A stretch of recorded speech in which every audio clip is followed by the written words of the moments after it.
Let me get into my radio voice. Yeah. Hello and welcome to the DM Roundtable. Joining me today are Prism, Matt, and Anneka. Today we will be speaking about differences and difficulties in DMing, their styles, and how DMing has changed them as people. Facts. Oh, we're getting that deep. Wow. All right, Matt. That is pretty deep. Cool. Trust me, I've done this before. Oh man. Okay, All right, do we want to begin? Yeah. so how are we like? All right, so I mean, like super We'll generic start- questions to start off, and then yeah, get we'll more start with the specific, I think. super Yeah. generic ones. I have them all written down back when we first started talking about this. We'll start with Sweet. the literally the easiest one. Mhm. What is the hardest thing for you about DMing? Oh, Oh, We'll go in order. that's the of whoever easiest wants to go one? first. That's probably the easiest one.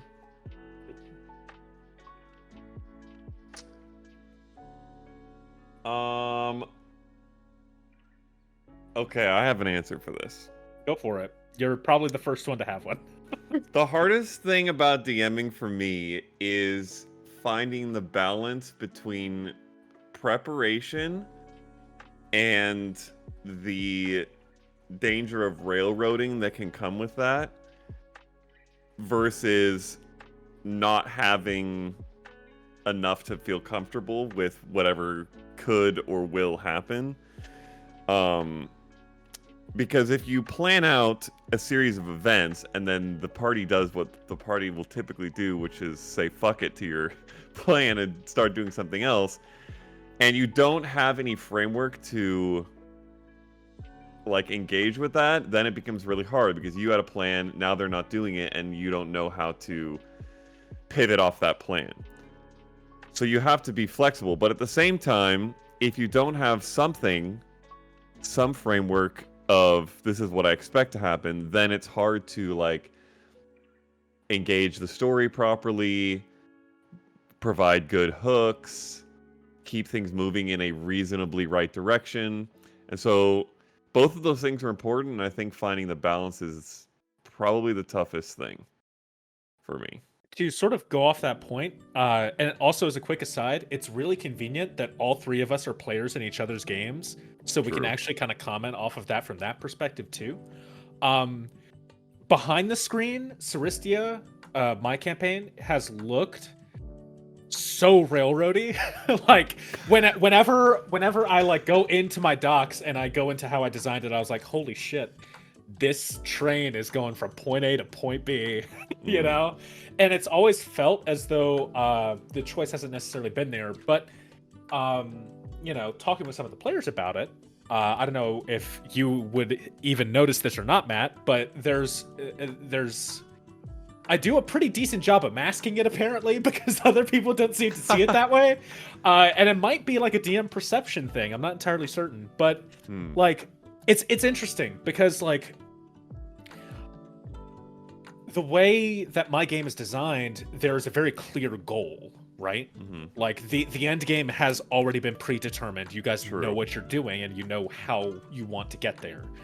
And so my job then, at that point, is to be like, okay, well, what happens in between all of those nodes, right? And that can be weird, right? Because, like, if you set up all of these future events that you're like, this is going to happen and this is going to determine the outcome of the game, when you begin to try and figure out what happens in between all that, you're like, well, do the players actually want to do that? Or are they just looking for the path of least resistance to get to the end goal? By the way, the answer to that, 99 out of 100 times, they're going to do whatever the fuck you throw at them. Because, like, and this is the crazy thing that I think is forgotten a lot when you are a first-time DM or you've only DM'd for, like, one subset of players for a while, is that players want to play the game. And so whenever you put stuff in front of them that allows them to do that, they will typically just go straight for it. So from that aspect, it's actually really easy because, like, plot hooks can be incredibly simple, but they can be just enough to get your players invested into doing whatever it is you want them to be doing. So yeah, that's kind of my take on it, I guess. I think the hardest part is looking too far ahead because it's so easy to get lost in the sauce of like, oh yeah, this is going to be how the campaign concludes. It's going to be epic. It's going to be this awesome battle, good versus evil. But then you're like, what's all the other stuff? You know, like it's easy to get distracted with that. Yeah. I'd say that's a similar. That is the hardest thing for me as well, is keeping it open enough where the players have choices within the game, but not over preparing one thing when they ultimately go for another.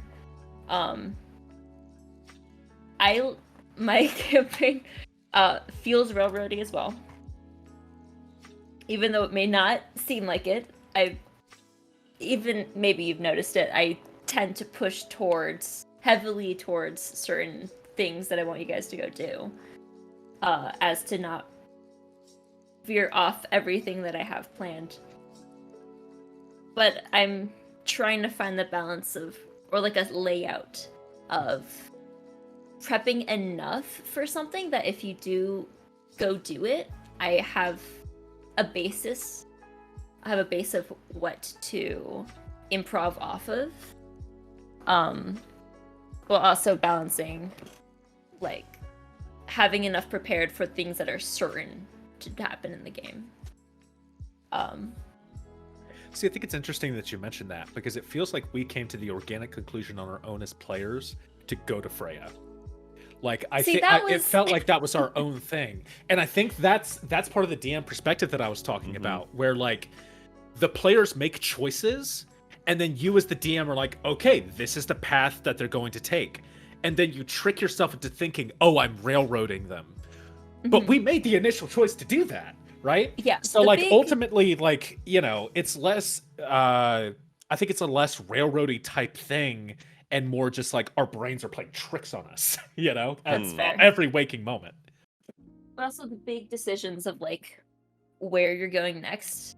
Like, that session, I intentionally had nothing planned, because there's a certain point where you know how long your players are going to take to make a decision. So that whole session was you planning on what to do next. And that was my time to reset and then plan this whole new line of events based on your next choice. Matt, do you have any additional input? Because I have another thing that I want to throw in there. Well, I have a way that I address this difficulty, but that might be a later question, so. Okay.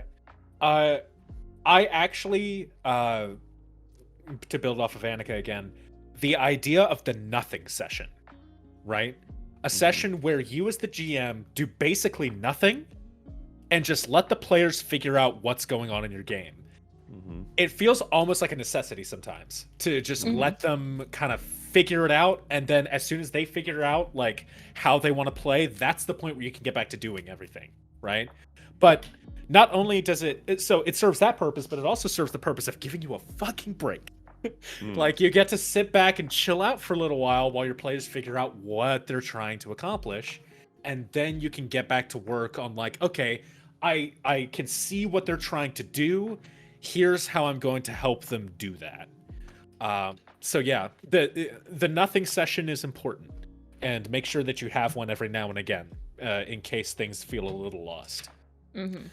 I would also say, kind of parallel to that is listening to their theories and thoughts, because even if they're off, if you're paying attention to what they're thinking and they are off, you can learn how you might have miscommunicated something. Like, unless you intentionally misled them. And from that, you can learn, like, how to more properly paint the picture of what is happening so that they see that the way that you see it. Whereas if you just don't really pay attention to what they're thinking, because all that you care about is the not even theory, it's just the fact of what is actually going on in the campaign or behind the scenes, then it's much easier to get lost in your own sauce and not connect with them properly. Yeah, but I also intentionally just like throwing off my players. Fuck True. Very, very good point. Red herrings fucking everywhere. You Yep. are a nightmare. Yep. It makes sense, though. It's a good puzzle when you finally figure it out. It's a good it's a big reward. It's more rewarding for me though. It's way more rewarding for you than it is for us because we feel like we spent like 3 sessions following a lead that did not exist. So it feels like a bunch of wasted time is what it feels like. But it's fine. Yeah. For the investigation, I could have been more clear with knowledge. Yeah, I think there was just a few miscommunications with it, but for the most Yeah. part, we kind of came to where the end point was. So yeah, solid. That was very tangent-y. Alright. We kind of Yeah, got that off was- the main question, but I think we Yeah, covered I a lot of expect good that to stuff. happen a lot. That's Yeah, fine. It absolutely. works. Okay, what do we want to do next? Sure. I don't entirely. This one has the potential to go be very short, or way too long. The thoughts of ChatGPT and DMing. The combination of the Mhm. two. Wow. So Ooh. so when it was first becoming a thing, I had some hot takes where like I have very strong opinions about how ChatGPT affects the creative workflow and affects writers and storytellers specifically. I think it's interesting because like you can learn to use ChatGPT as a powerful tool to assist you in getting the things that you're trying to do. I have used it to help essentially write some location descriptions before, right? Did I copy paste some of it? Yeah, but that's besides the point. But like there are certain things that I do think are really useful with it. Because like you can use ChatGPT to sort of fuel your it's really like the narrative, right? The narrative aspect of the game obviously is going to be most prominent with that. So you can use it a lot to help with your descriptions of monsters, of places. And even then, you can use it to get your own brain moving, right? Mhm. So like it can help be the jump start that gets you to where you need to be, the right headspace for wherever you end up designing for. But I also think it's possible to go too far into ChatGPT and just let it do all the work for you. And while it would be hard for us as players to determine that you are doing that, there's like a sort of like moral code that sort of comes with that. Like if you were homebrewing a world, you are stealing from everything. But something about using ChatGPT just doesn't feel right, you know? Like something about it just doesn't feel right. I don't know. That's my personal take.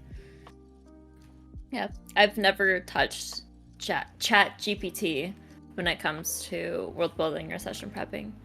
I will say I only used it for the Pathfinder one shot. I have not used it at all for Saristia or Daroka or the campaign that takes place after that. I have not used it for any of that. I used it purely for experimentation purposes to see what it was capable of. And I personally do not need it. That's just a me thing. I don't necessarily have a use for it because I think I can, at least at this point in my DMing career, I can effectively get to where I need to be mentally and on paper, that I don't necessarily need to utilize it as much. But other people will find it an incredibly useful tool for whatever they're trying to do, and that's fucking awesome. I just hope it doesn't take over the space in the way that people are thinking it may. Okay, so I will provide. It's actually less of a differing perspective, I think, than it was in the beginning, because I remember Sean and I briefly talked about this, and he was like, "It's the demons, Satan from hell." Yeah. I hate it. I was not about it. Yeah, it sounds like it's a little different from there. I freaking love ChatGPT as a tool for two primary things, and Sean actually touched on both of them. One is getting juices flowing or getting you started on something. So sometimes everybody who's ever written anything, whether it's DM, book, screenplay, anything, deals with writer's block. And sometimes when you're a DM, you're like, I want to make some kind of faction, and I know it has to do with this, but I can't think of anything about it, and I'm struggling, or whatever the case may be. And if you just ask like some vague question, it might spit something out, and it might be not really even exactly or even close to what you wanted, but it could give you some ideas to bounce away from and get the ball rolling. So I think it's a great tool to break writer's block. But then the thing that I really, really, really appreciate it for, and I honestly feel that I won't say that DMs should use it for this, but it is incredibly powerful for this, is so Sean kind of talked about like not using it to create everything, because then it's almost cheating, or you end up, it's like almost a plagiarization situation. The way that I think of it is, if you create the blueprint for your building, you use ChatGPT to bricklay, if that makes sense. So if you wanted to create this amazing cathedral and you ask ChatGPT to create the blueprint for it, that's totally cheating and lame, and the creativity that should come from you as the DM is lost in that. But if you come up with the blueprint for this cathedral and how you want it to look, and you know that you want stained glass windows in these places and this kind of motif in the stained glass windows, but you don't exactly know what each stained glass window is going to look like, and you want it to be made from sort of this color stone, but you don't know what stone that is, all this kind of stuff, and then you ask ChatGPT to do the bricklaying of that, you can get such a more filled out cathedral by doing that than you ever could within a reasonable time frame by yourself. So I will give you a very concrete example of this. And it's not as a DM, it's actually in character creation. So I've recently made a character for a campaign that Brian's going to run. Probably not in the server, unfortunately. But he's this nerdy, bookish owlin, and he has a little bit of like Indiana Jones to him, but specifically he is obsessed with an Indiana Jones-esque hero in the world who has written a series of autobiographical books about all his adventures. And so my character is super obsessed with this author/real person, and wants to like emulate him in everything he does. And so he's collected these books. And Brian was like, okay, well, maybe you could, if you could come up with like 3 or 4 titles of books and maybe some of the stuff that happened in them, just so we have a baseline for that kind of thing. And I was like, okay.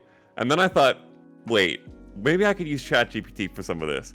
And I asked ChatGPT to come up with an anthology of books. And when I tell you that I have put together, mostly with copy paste from there, but largely like tweaking what it came up with, 70 books in this series, I am not exaggerating, and I have them all with all their titles, a brief summary of each one. There's some that are like missing that I haven't been able to collect, and Brian knows about these, and it's supposedly part of the story.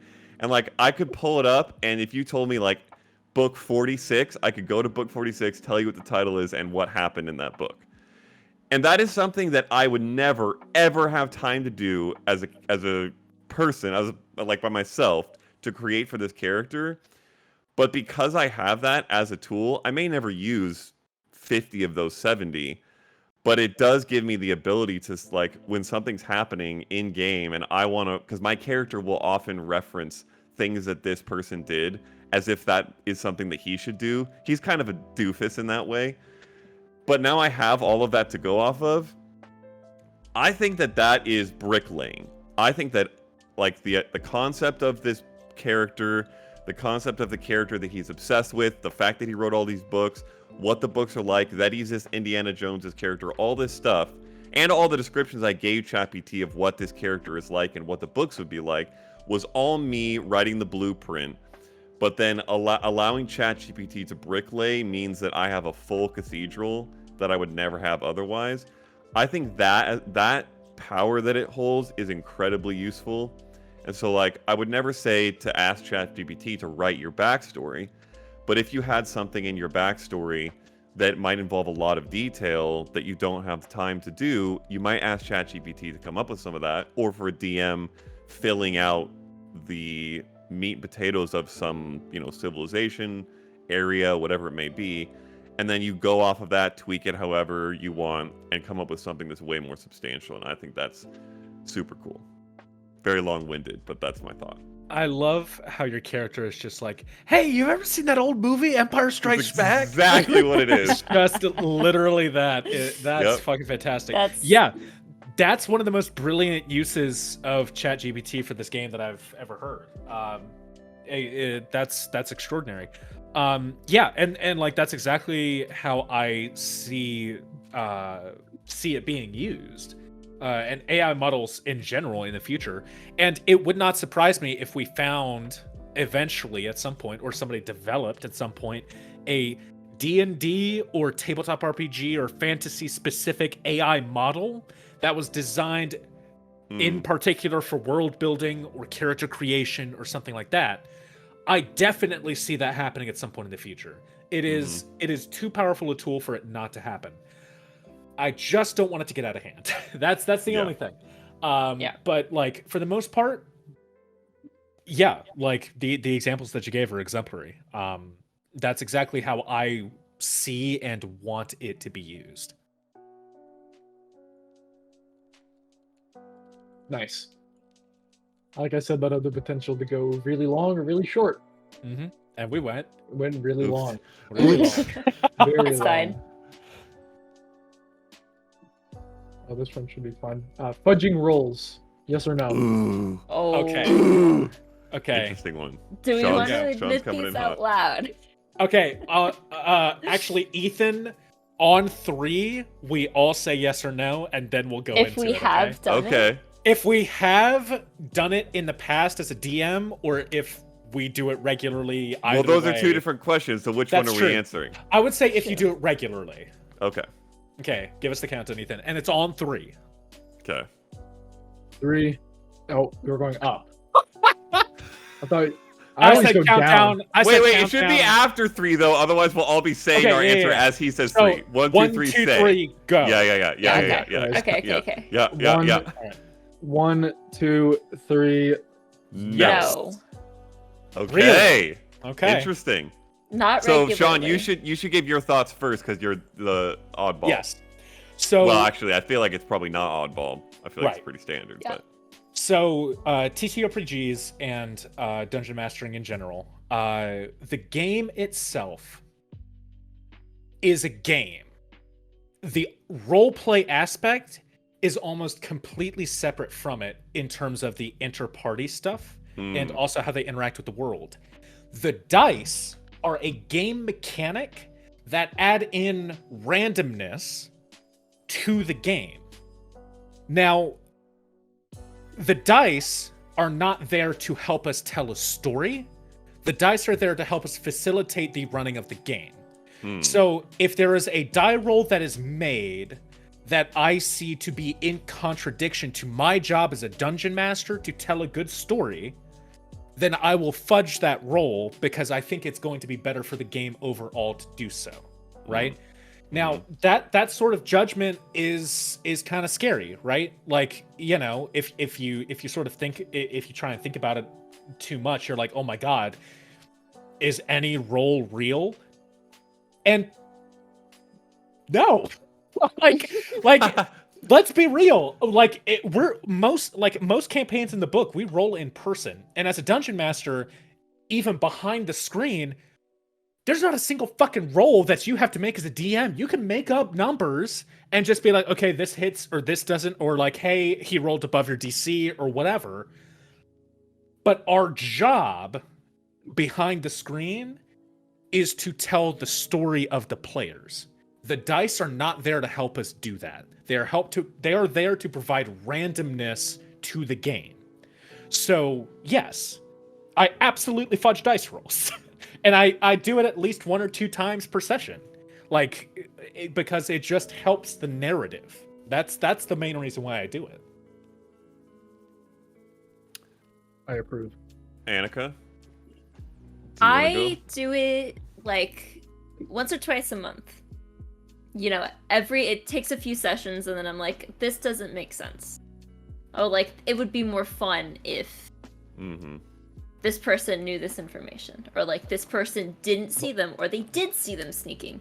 Valkyria casting, find familiar. Or Valkyria casting, find familiar. Don't act like that wasn't fudged. It absolutely was. 100% fudged. Don't act like it wasn't. But like during combat, at least, I like to. I have a problem with making encounters too easy for players. So as you can see during the last fight we had, there were a lot of high rolls on my end to hit. And I think that's fun. You know, showing some threat in encounters. Or the lack thereof. But it adds that sort of, like, I want to make my bed and then lay in it. This entire fight. Interesting. Yeah. Okay. So I will share my take. First of all, I will say, I think the way that Sean presented the case for is exactly right. And I would not ever fault a DM for doing that. I think a lot of people might. Like, a lot of DMs might get up in arms, or players, and be like, how dare you? That's taking away the integrity of the game or something. I don't agree with that. And I think that Sean's points about this being primarily a narrative and secondarily a dice game, at least that's how I think we in this group and in the storybook see it. Other people play D&D primarily to roll dice and smack things, and they don't care so much. But for this group and for the storybook campaigns, I think what Sean was saying is accurate. My avoidance of ever fudging is two-part. One, Sean touched on, which was, if you are willing to do it in the big moments, does that then take away the player's trust that it ever is the dice? And realistically, it can be argued that it does. Now, that may not matter to some people, or to some players. In fact, I haven't asked my players. It might not matter to any of them. I certainly don't think it would matter to Sean. But I still wouldn't do it for that reason, because I think that it then takes away a little bit of the gravitas sometimes of roles, to where if you know that it is an important story beat, you kind of just know how the roll is going to go. Like when, spoiler alert, Faye had the resurrection roll, or when Seraph had the roll that I made. It's like, these can't fail. They're way too important to these characters and the stories to fail. So if fudging is going to happen, it's going to happen here. So why even make a roll, almost? So there's that aspect that is like do you lose a bit of the trust or integrity behind it, that I just don't prefer. But the other thing for me, that the main reason really that I don't do it, is I think, this could be a hot take or a little bit out in left field, I think that it can create a crutch a little bit for DMs, to where, in the example of combat, like Anneka was saying, okay, well, I didn't balance this really well, so I'm just going to fudge a bunch of rolls to make it balance out better.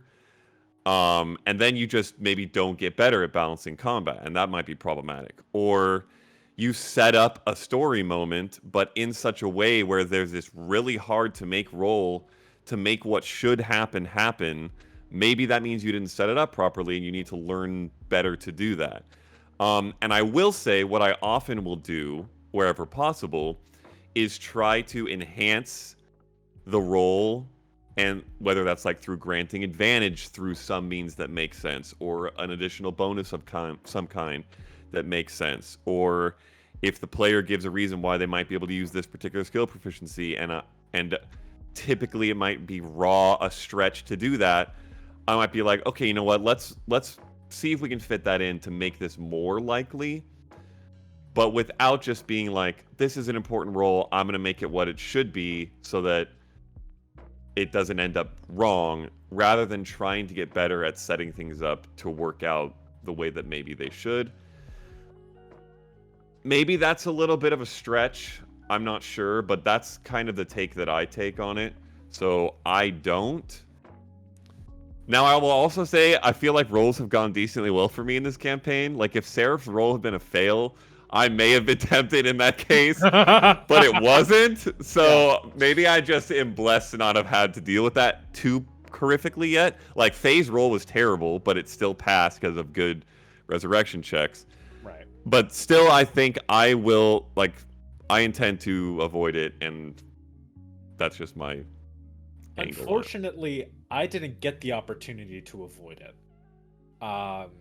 And so I was left with the choice of whether or not I was going to let Halia's character die in the most unceremonious possible way. And it's those kinds of instances where I look at the dice and I'm just like, no. Fuck you. Because, listen, tossing yourself into a boiling lake because you think that's the solution to all of your problems? Not the way that a 5e character should ever end up dying, and yet I mean, it only took 11 sessions. So yeah, I will outwardly say that I did not follow the dice rolls on that, because I did not believe that in that moment it really would have been this moment of gravitas. It would have just been lame as shit. Like, oh, we just lost Matt. Oh, there he is. He's back. We gained Matt back. We got Matt's back, maybe. He's not speaking, but you know. Like, that does not strike me as a moment of gravitas. That strikes me as a very unfortunate narrative mistake. And honestly, I don't have any issues. I definitely had issues in the moment doing it. Right? Because I was like, wow, am I a bad DM because I didn't do this? Now, in retrospect, she's become one of the fucking coolest characters in the game, you know? And like, you know, there's always going to be that push and pull, right? So like, eventually you have to kind of come to terms with the fact that like, yeah, I fudged the die rolls, I got the outcome that I wanted, and the game goes on, and nobody is like bent about a shape about it, and all is well. Like, eventually you kind of just have to come to that point. So yeah, it's definitely I would say sometimes it's hard to make that decision as a new GM, right? Like, it's hard for you to look at the dice and say, when do I trust you and when do I not? Right? Because there are some moments where you absolutely should be letting the dice do their thing. Then there are other moments where you shouldn't. And so making that decision is very difficult, I think. If you haven't been in the game for too long, or you haven't run a game for too long, I think that decision gets a little tricky. But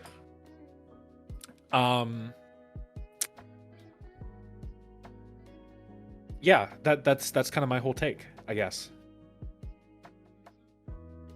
Very good. Is that it? Yeah. We're good with that? Yeah. The death thing did give me flashbacks to Everon, and I think I will forever have PTSD. About what? Did you die horribly? I did die, and then oh god, this is a whole story. Well, yeah, we're not going to get into it, but basically, like, the TLDR is that Ethan's character sacrificed herself to bring Anneka's character back, which was after a failed revivify.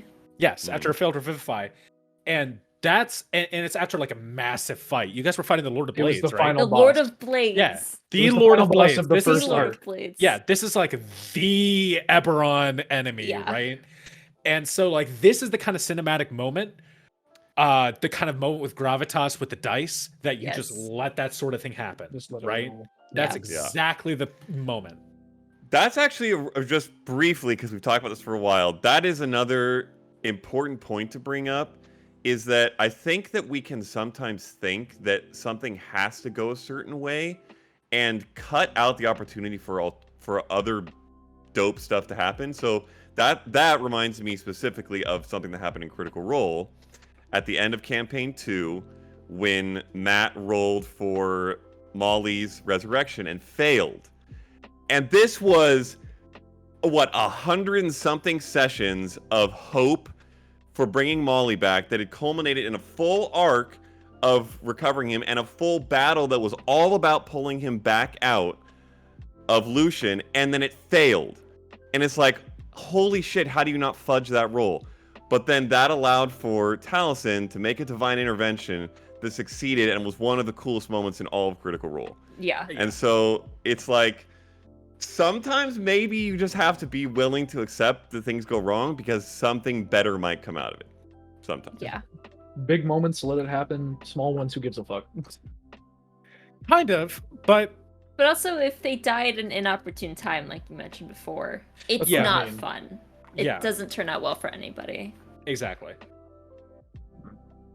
This is gotta put that down. Okay. Another really long one. Wow, that was really good. God, there's so many good ones. So actually, I'll go ahead and kind of start up a little conversation here. And Ethan, you're also free to chime in because you've also run games in the past. Sure. Do you guys have a particular source of knowledge that you refer to as a DM? Like, not even from like a narrative standpoint, but just something to use as sort of a guide to help you run the game in a very specific way. Because like, Jordan introduced me to Matt Colville, and that's been my life since I found out about his channel. Like, that it has completely changed my perspective on 5e and how it can be designed to be dope as shit. Like, seriously, so cool. So like, that's kind of like my source of like, you know, additional DMing skill. But like, are you speaking of mechanics or like narrative? just generally speaking, I use Matt Colville's stuff mostly from a mechanical standpoint, because I think 5e combat is garbage. But you know, that's kind of what I use it for. For the most part, the narrative stuff I let the players take care of. They're the ones who handle that stuff, and I supplement them with what I can provide.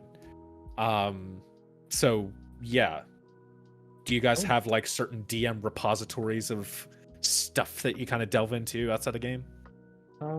Matt Colville I use. Mhm. I was the ancient DM tips that Matt Mercer used to make Oh, back yeah. when they were on Geek and Oh, Sundry. wow. Every now and then Yeah. I jump into those. Yeah. And sort of watch over them again. Mhm. Narrative wise, I'd say like actual history. I very much enjoy looking at a scenario in the game Mhm. that would influence any group of people, any number of people, and looking at history and trying to see how would that, like if they fuck with a country in a certain way or they do this sort of action, how does that have repercussions on the rest of the world and people that like how do people in real life react to those sort of things? Because there's a lot of parallels. Sometimes they just don't have swords and magic and shit. Right. That's mainly my thing. Is I like pulling from real life influence and then pulling it into the game and flipping it around with magic and shit. So I will say two things. One, out the gate, my take on this question is find as many things as you can. Like Sean mentioned earlier, being a DM is largely stealing shit from everybody else. Yeah. And the more people you can steal shit from, the better. So yeah, I just Someone's say already like done it. as many feelers as you can put out, put them out. In terms of specifics, Matt Colville was a huge one for me. How to be a great GM. I don't know if you guys have ever seen that guy on YouTube. He's very British and nerdy and funny. Mhm. And then one big one I would say is watching or listening to other D&D campaigns. So, and one example I'll give for this is like, when you're trying to learn how to play a sport or a video game, a lot of times your instinct might be to look up a guide on how to play League of Legends top lane, how to play Teemo top. But what actually can be much more useful is just watching someone who is a Teemo main play top lane for hours and hours on end, streaming, things like that, because you get a much deeper, richer, like more complete picture of how something works well. So if you watch Critical Role, it's obviously huge. If you watch Brendan Lee Mulligan, anything Dimension 20 does, that's huge. I watch Brutes, Books, and Bullets primarily. Well, I actually said in a recent, when was it? Like a few weeks ago, it was when I was in Vegas, that I was like, I just switched now from I'm here to support and learn to now I'm a fan. But up until that point, it was like, these are all my friends, and I want to support this campaign. And also, I feel like I learn a lot from watching Anneka DM and about the way she does things and how she does things differently from how I do. And same thing with Sean. I'm actually in that game, so it's helpful. But watching people just run and play D&D can be, in my opinion, the best tool. Obviously, it's more time sink, but it's huge.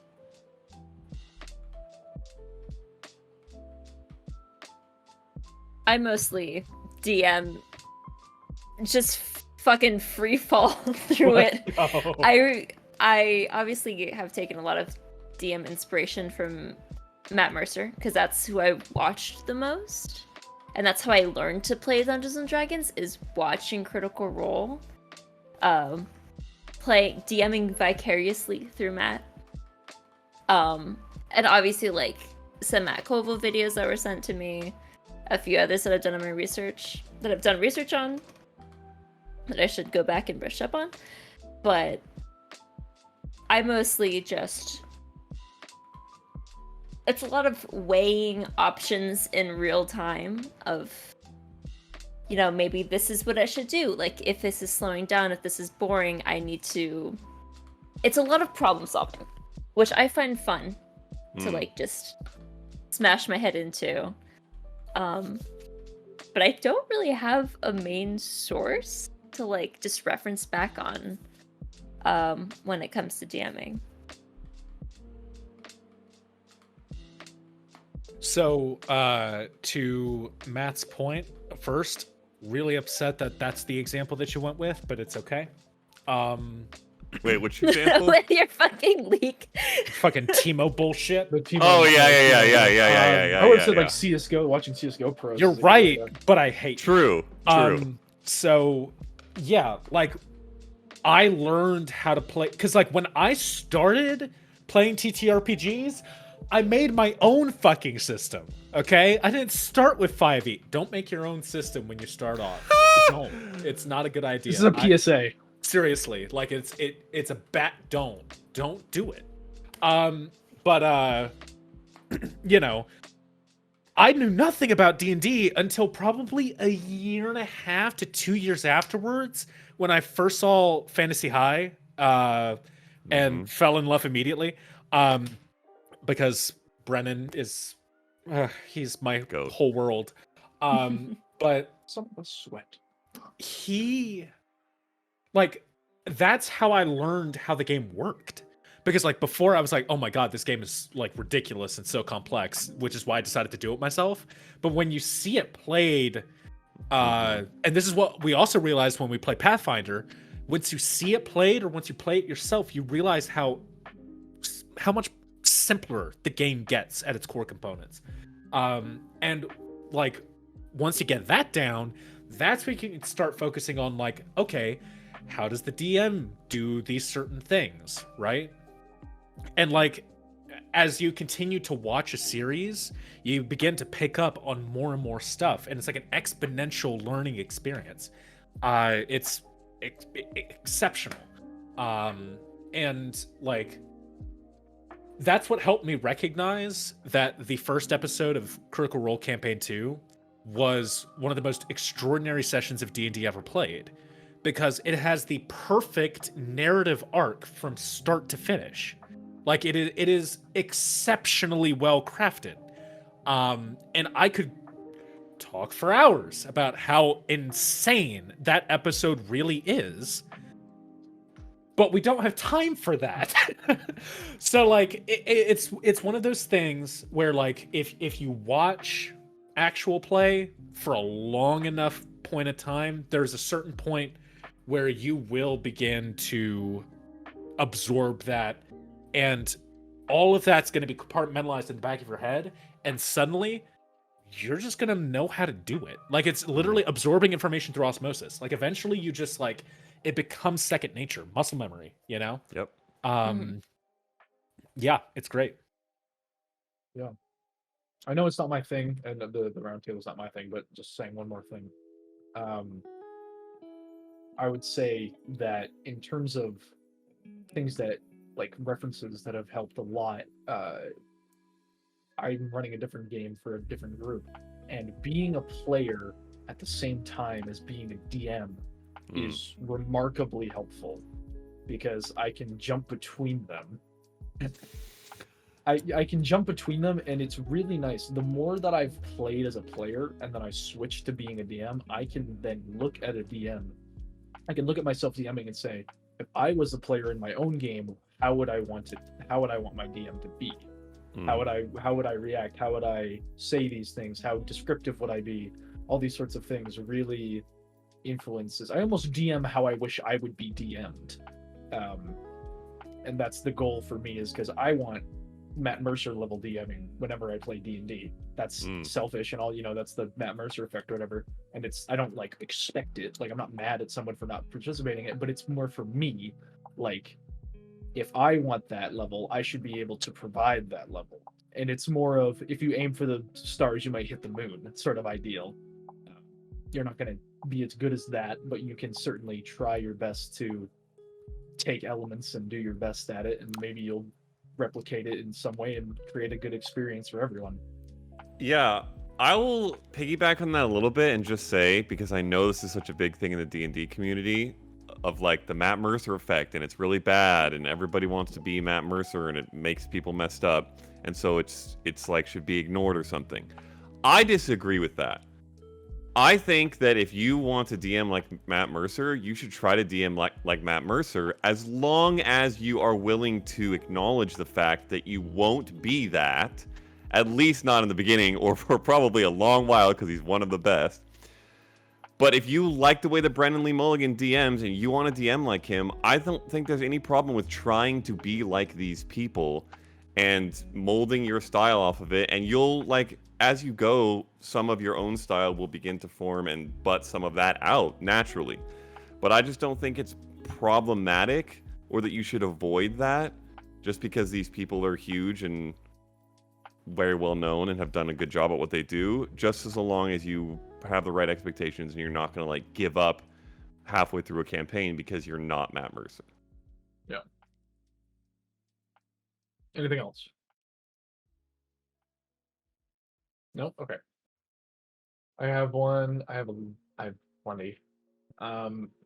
So this one I enjoy. This one I made myself, I believe. If you could go back to if you could go back to your first session DMing, what would you tell yourself right before you go in? Ooh. It's gonna be fine. Like seriously, 99% of the issues that I had when I started off was, this is gonna be terrible. Yeah. I know it's gonna be terrible. How do I make it not terrible? And I just at some point you have to realize that you're gaslighting yourself, right? Huh. Like you can't know how a session is gonna go before it starts. You just gotta play it, you know? Like, and this is back, oh my god, long time ago. It was the first storybook server, and there were only 6 people there, and we played in a game called World Forlorn, which you'll notice is just Forgotten Realms with different words, and it took place in post-apocalyptic Earth, basically, and everybody was in one city, and the way that I ran it, you know, the way that I did introductions, I mirrored perfectly how Fantasy High did its introduction. So that's the going back to what we talked about like mimicking your favorite DMs, like especially for your first games. Like if you have no idea, seriously, there's nothing. I promise, there's nothing wrong with taking a look at some actual play, seeing how other people started their games, and starting your games the same way. Nothing wrong with it, because anything that helps you get that ball rolling is go for it, you know? And so there were only 2 sessions in that game before it fell apart, because at that point all of my friends lived in Europe. Time zones are fun. But the 2 games that we played, they were exceptional. And I look back at those games, and quite frankly, I wish I could match the level at which those games performed, because honestly, like, and it might be nostalgia talking, but like they ran so well. But I convinced myself before each one of them that it was going to be horrific, that it was going to be so bad that there was no way it was going to be like salvageable in any way, and that the system that I designed was awful. It was, you know. But the cool thing about tabletop RPGs is that even if you design something, and even if it sucks, as long as the players are having fun in your game, no one's gonna care, you know? So like, yeah, the absolute, like, the one thing that I would say if I could go back would be say it's gonna be okay.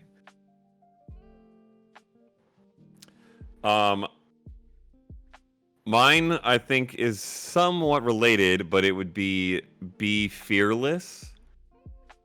So I think that there is a lot of fear that can creep into DMing, no matter how long you've done it, but especially if you're first starting out. And I remember being like, oh my gosh, I don't know how this is going to go, kind of like Sean was saying.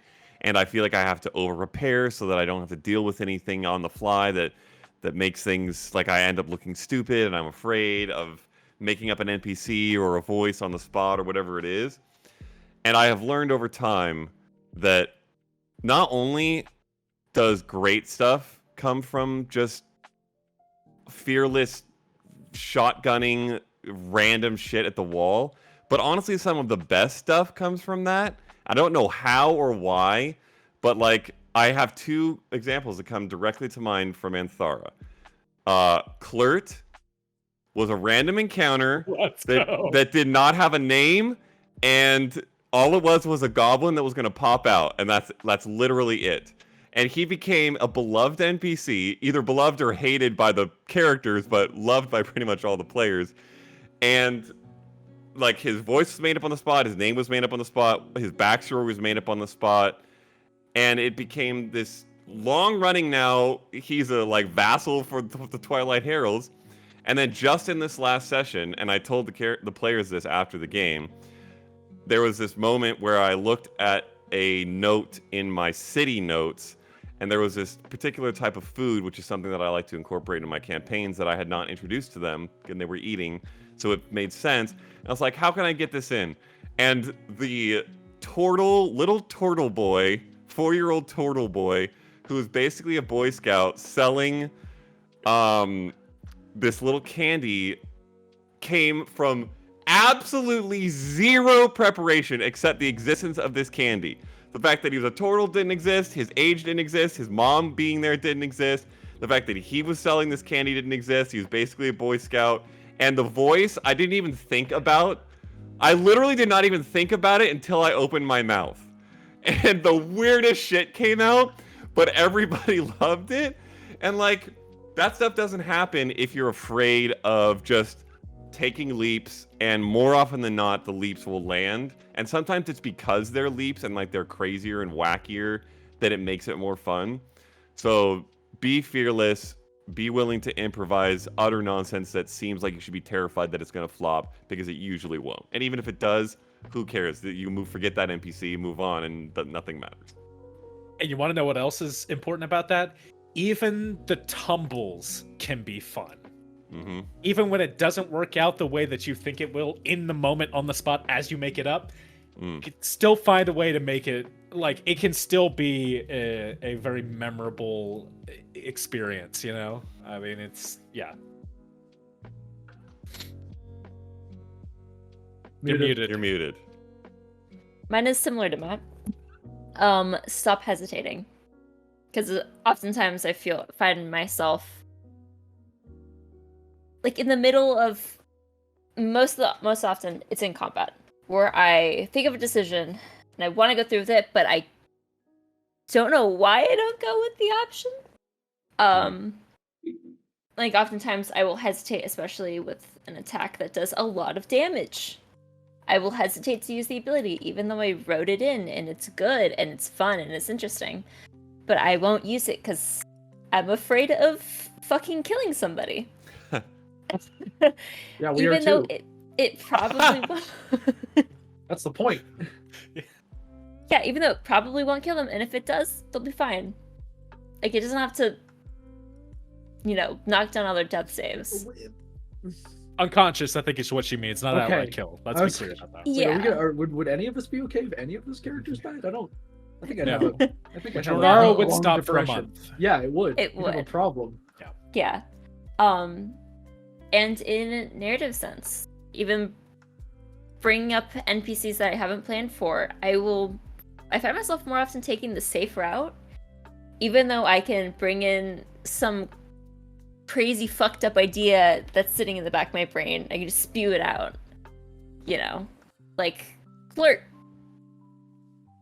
But yeah, even now I find myself hesitating, and if I could have gotten to the habit earlier, maybe I would be more Valkyra would be confident, dead.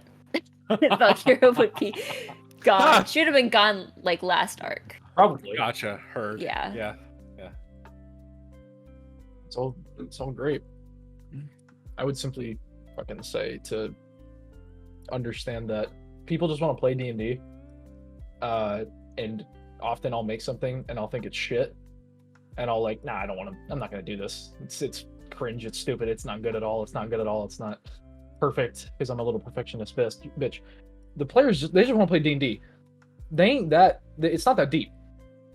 Just throw something shiny in their face and they'll like it. Like it's not that. It ain't that deep. Just send it. It's fine. Oh, she's off. She's gotta take a pee. There you go. Oh, she actually went into the bathroom. Oh, I know my nice. girlfriend too well. Oh no! Wait, she's back. What did you? Oh, she closed the door, I think, because she could hear me through. It was echoing, so I closed it. Gotcha. All right. So, do we want to address the question in chat then? It was one of the questions that actually I have a different way of wording it, a little bit more. Fair.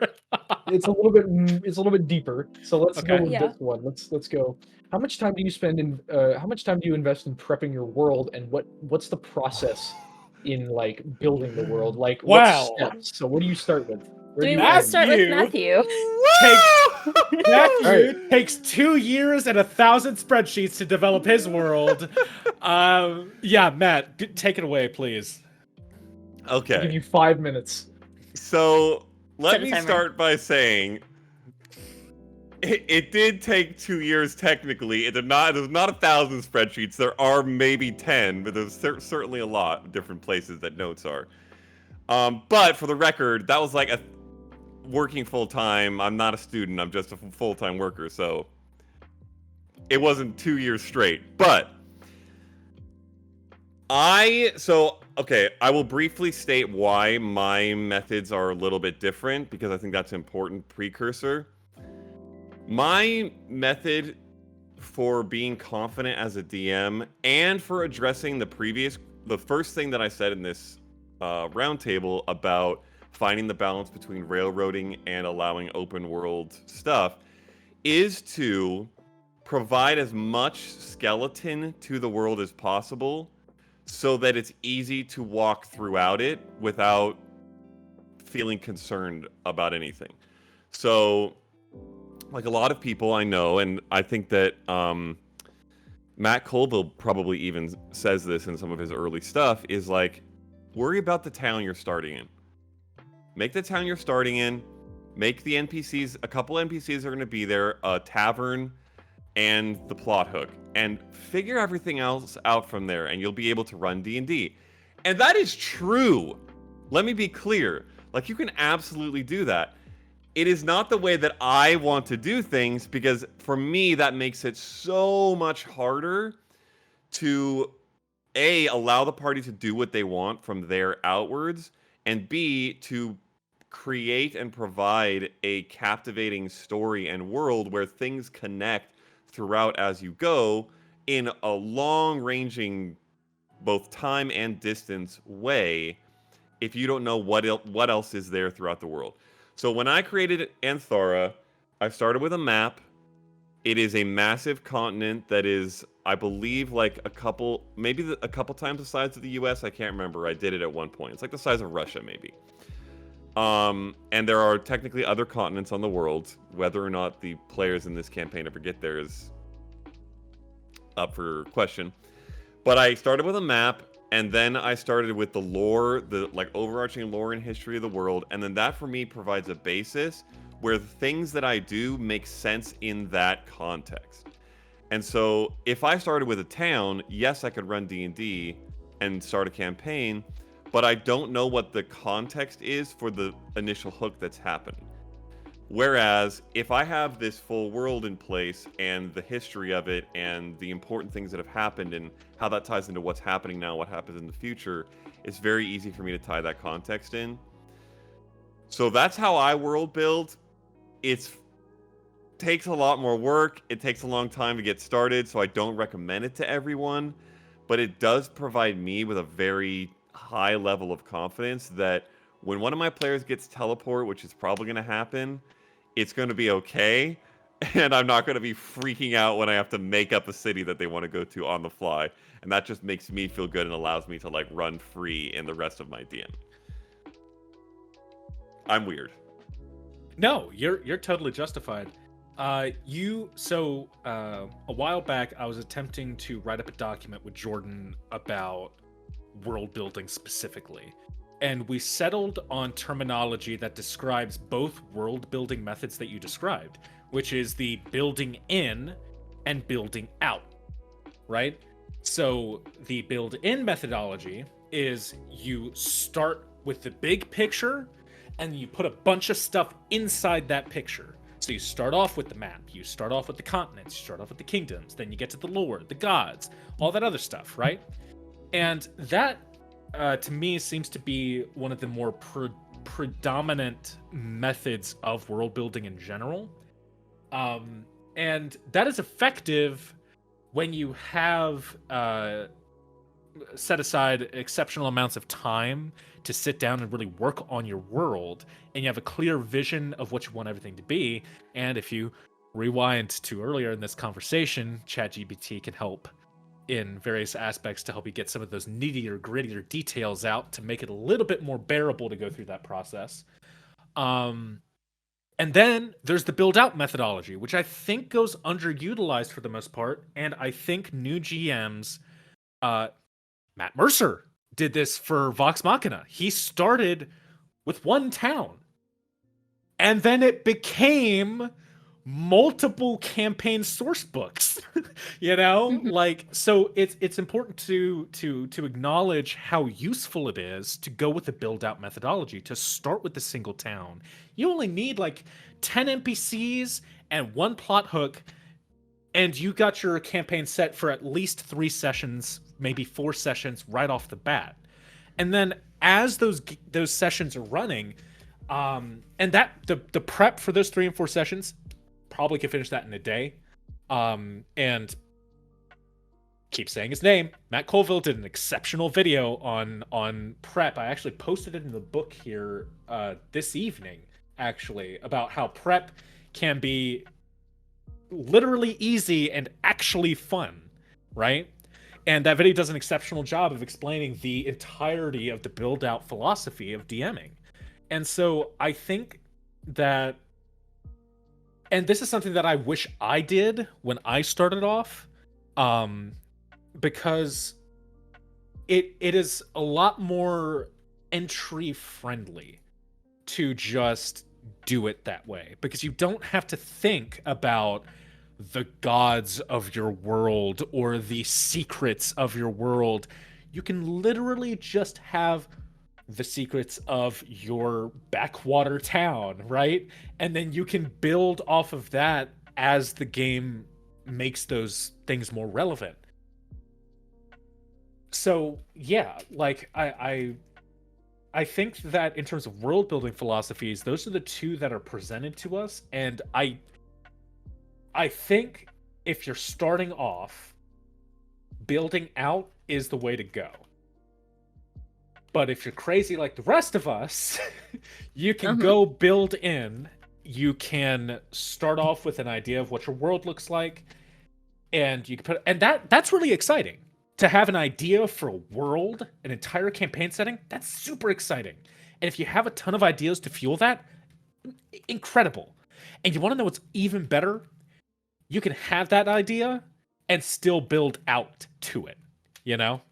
So like that's like, these are all kind of the concepts to kind of keep in mind as you're going through the world building process.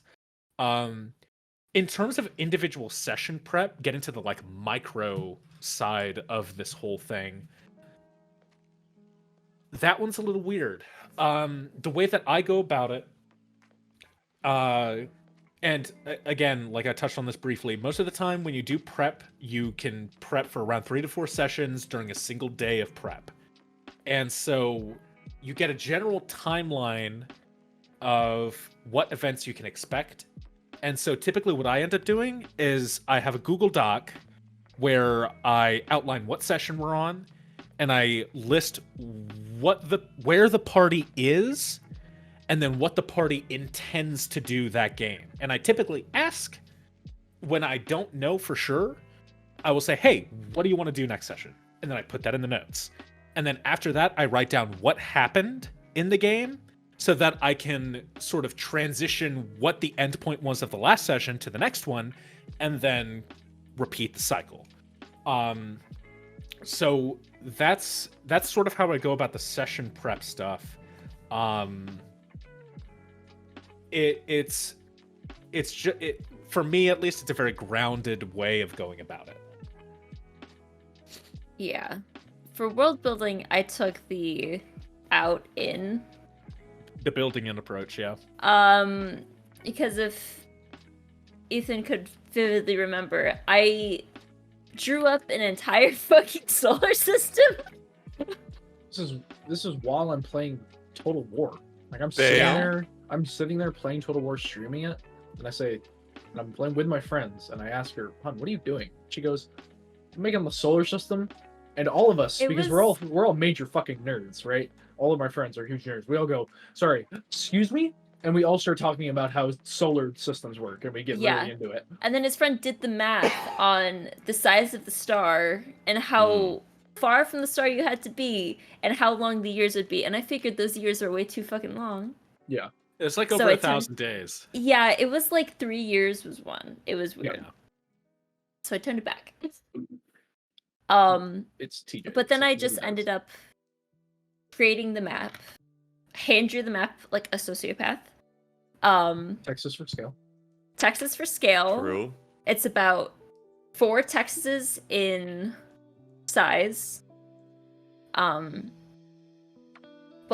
then from there, I had an idea of what I wanted the main conflict to be, like the beginning and end. I've made myself an endpoint, and I built everything else on how to get there. Incorporating the different players' backstories, which I find the most fun, especially because I got to write the entirety of one, which was super, super fun.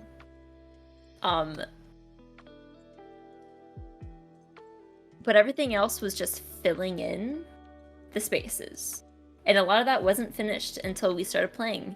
Kieran, I had no idea what the fuck was in Kieran until we were faced with the decision to go there. But for individual sessions, I have a template that I use. I remind myself the key points from last session, the party's overall current goal, their individual goals, how to progress towards them, and where they want to go. If I ask the party, what do you want to do? That's where that goes. And I use those as a basis for the rest of my planning. Like, the current goal for the party is going to Freya. So I have to write up a bunch of travel and their goals. What can I do in that travel to make it less boring? What can I incorporate to add zest, like the trader? That gave you guys dragon scales, and it was super cool to see you guys freak out about dragon scales and do stuff with them. That were committing war crimes, you know. Yeah, just the normal stuff. Just the normal Average stuff. Jernara things. In case you haven't noticed the theme across all of these anecdotes, by the way, it starts with the map. Yeah. It always starts with the map. Because, like, if you think about it, what is, and this is going to be exclusively to D&D, other TTRPGs don't necessarily have this issue, although most of the time the high fantasy type games have this idea. It's all about where you are in the world, right? And so understanding your world and how it looks and how it is treaded, all of that stuff is, like, immediately important to the game. So, like, yeah, exactly. Beautiful, by the way. So, like, if you have a map, you already have one of the most solid foundations to make your game. Because the map will give you pretty much all of the information that you need. To be honest, that it's a double-edged sword, and I have a direct example of this, and I need help. Whenever anyone is willing to sit down and help me with this, yeah, the main thing that is keeping Death Wish from happening is I have no idea how to build a Boston-style cyberpunk-looking map that makes sense. So the main You're problem gonna have to learn some city planning, buddy. Well, no, the main problem is that Boston is a city. It's a real thing. I don't need to make the map. What I need to do is it's hard to make it look cyberpunky, while also keeping it legible and also a height map. The height of buildings is really important in a city game. How the fuck do you do that with Boston? I'm not that good with Blender. I've used Blender a lot. Oh, you mean the actual making of the map? Yes, it is easily the one thing that it's keeping me from finishing. I would probably be halfway done prepping that fucking game to make it a thing if I figured out how to make that map. And that's true with all of the games I've ever made. The second, and it's, honey, you know, Forged in Irons, the moment the map is done, the moment I create the thing that it's based out of, I can run wild. But making that thing gives me an aneurysm. It hurts. I sit there and steam and smoke comes out of my head, and how the fuck do you do this? It's hard.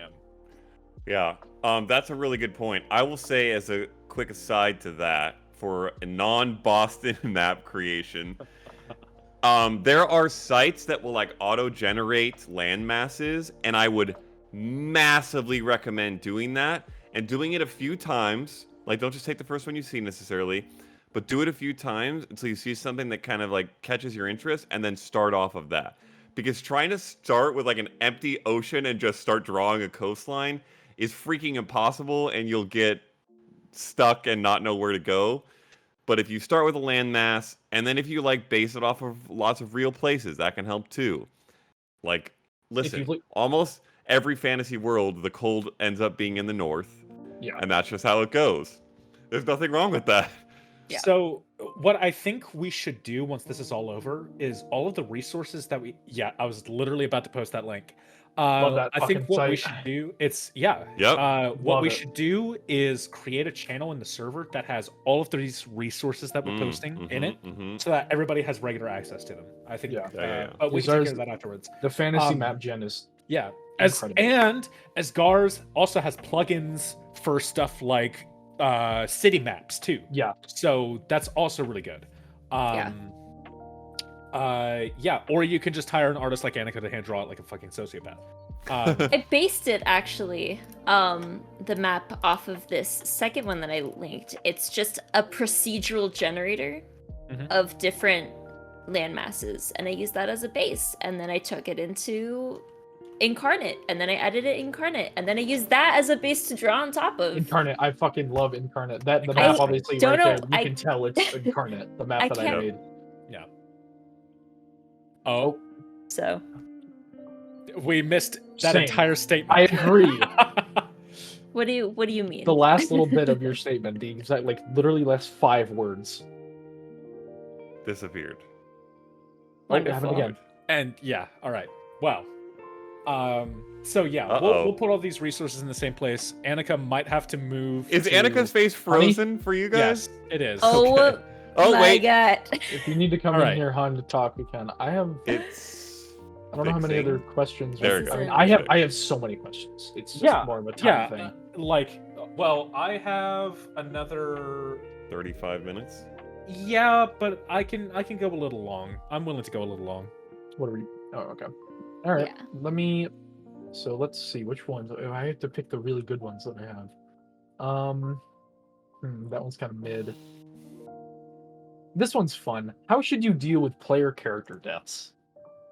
I think it depends on the game, but it does, and the character, and where you are in the story. It is. Okay, here's the thing. When player character death happens, almost always nobody is expecting it. If you as the DM are expecting a character to die, it is probably because the encounter has not been properly balanced. So from that aspect, how you deal with player character death, you learn from it so that you can balance your encounters better, because unless it is a particularly big boss climactic fight, things like that, but fights should not immediately be taking the wind out of characters on a regular basis. That kind of is antithesis to playing the game, because people heroes. Yeah, exactly. But of course, depends on the kind of table you're working on. If you've got a bunch of people that want to throw characters into a meat grinder, give them a meat grinder, Yeah. But I don't think there's. It will be very difficult to find a hard set of advice on how to deal with player character death, because there are too many variables in play for you to have like a flow chart like you do for other things. But the best way that you can do it is with as much grace as can be handled, and with as much respect as can be handled. When player character death happens, you don't want to be, unless it is the unfortunate case that it happens in the middle of a combat, then there's not much that could be helped. But even after the combat, you want to ease up, right? Because oftentimes, especially within the book, we get attached to our characters. And so when something bad happens to them, we get very emotional about it. And these are human emotions that we're having. And so it's important as the DM to not throw any more curveballs at the players, to let them process it. Because if Erica dies, I die. Exactly. Oh no. You have, and it's also important, especially after sessions where an unexpected player character death takes place, that you touch base. Because the breakdown of communication is how D&D games die, is how TTRPG games die. So it's really important that you make sure that you are on the same page, that everybody is still okay and comfortable. Because, again, it's unexpected and people are very emotionally invested in the game.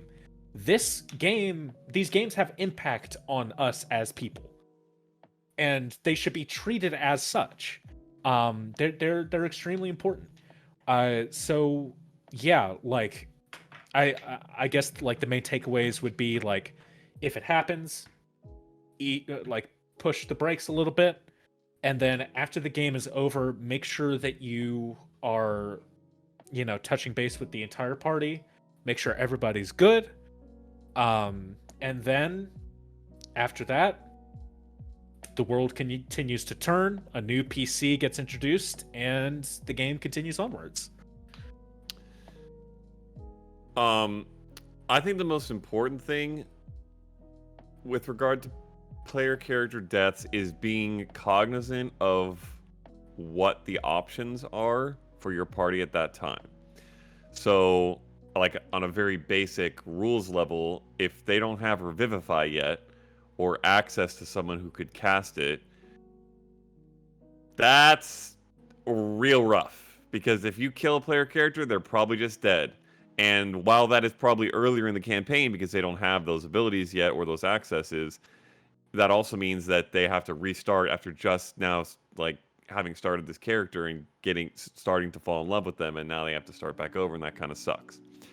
After those resources are attained, I think it changes the perspective a lot. So I just randomly, while Sean was talking, pulled up, and disclaimer, Critical Role is not the standard for everything, but I pulled up the player deaths in both of the completed campaigns. There was about 20 deaths in campaign 1 and 9 deaths in campaign 2.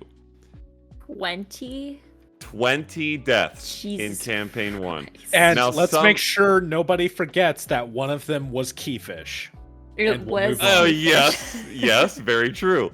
So, gods.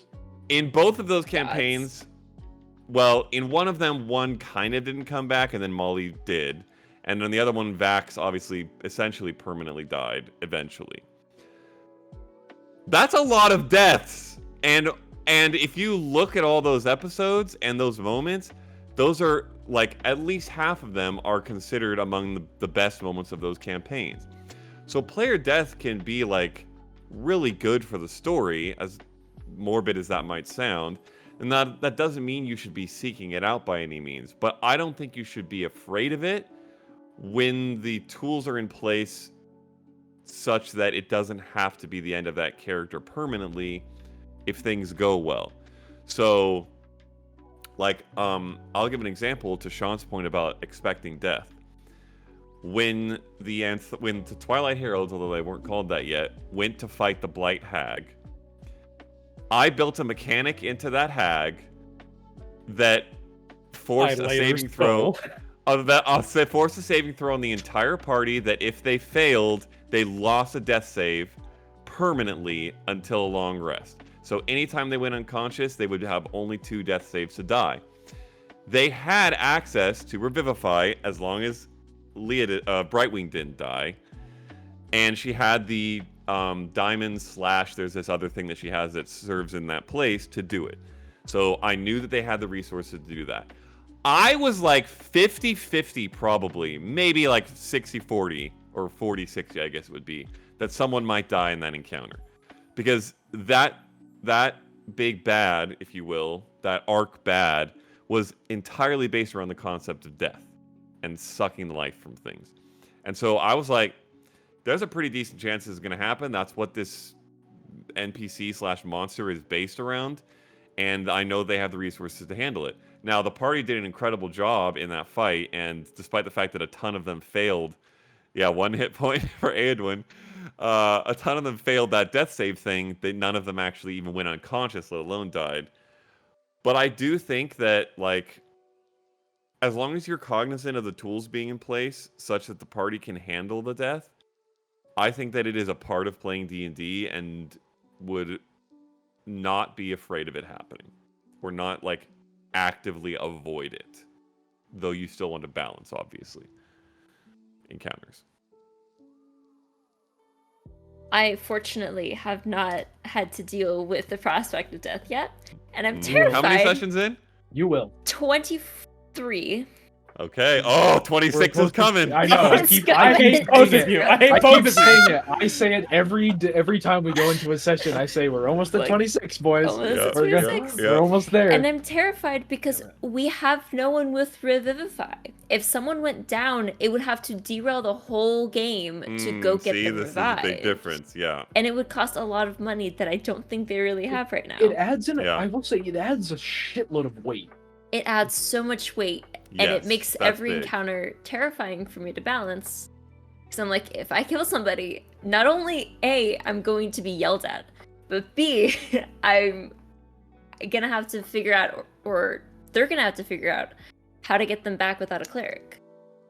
And again, that's gonna take them going all the way back to a previous city and losing a bunch of There's time no off their clerics in mission. Freya? They're in a no That's man's not- land right now. Yeah. That is not Yeah. where you would want to go. And to they have find no something like idea- that.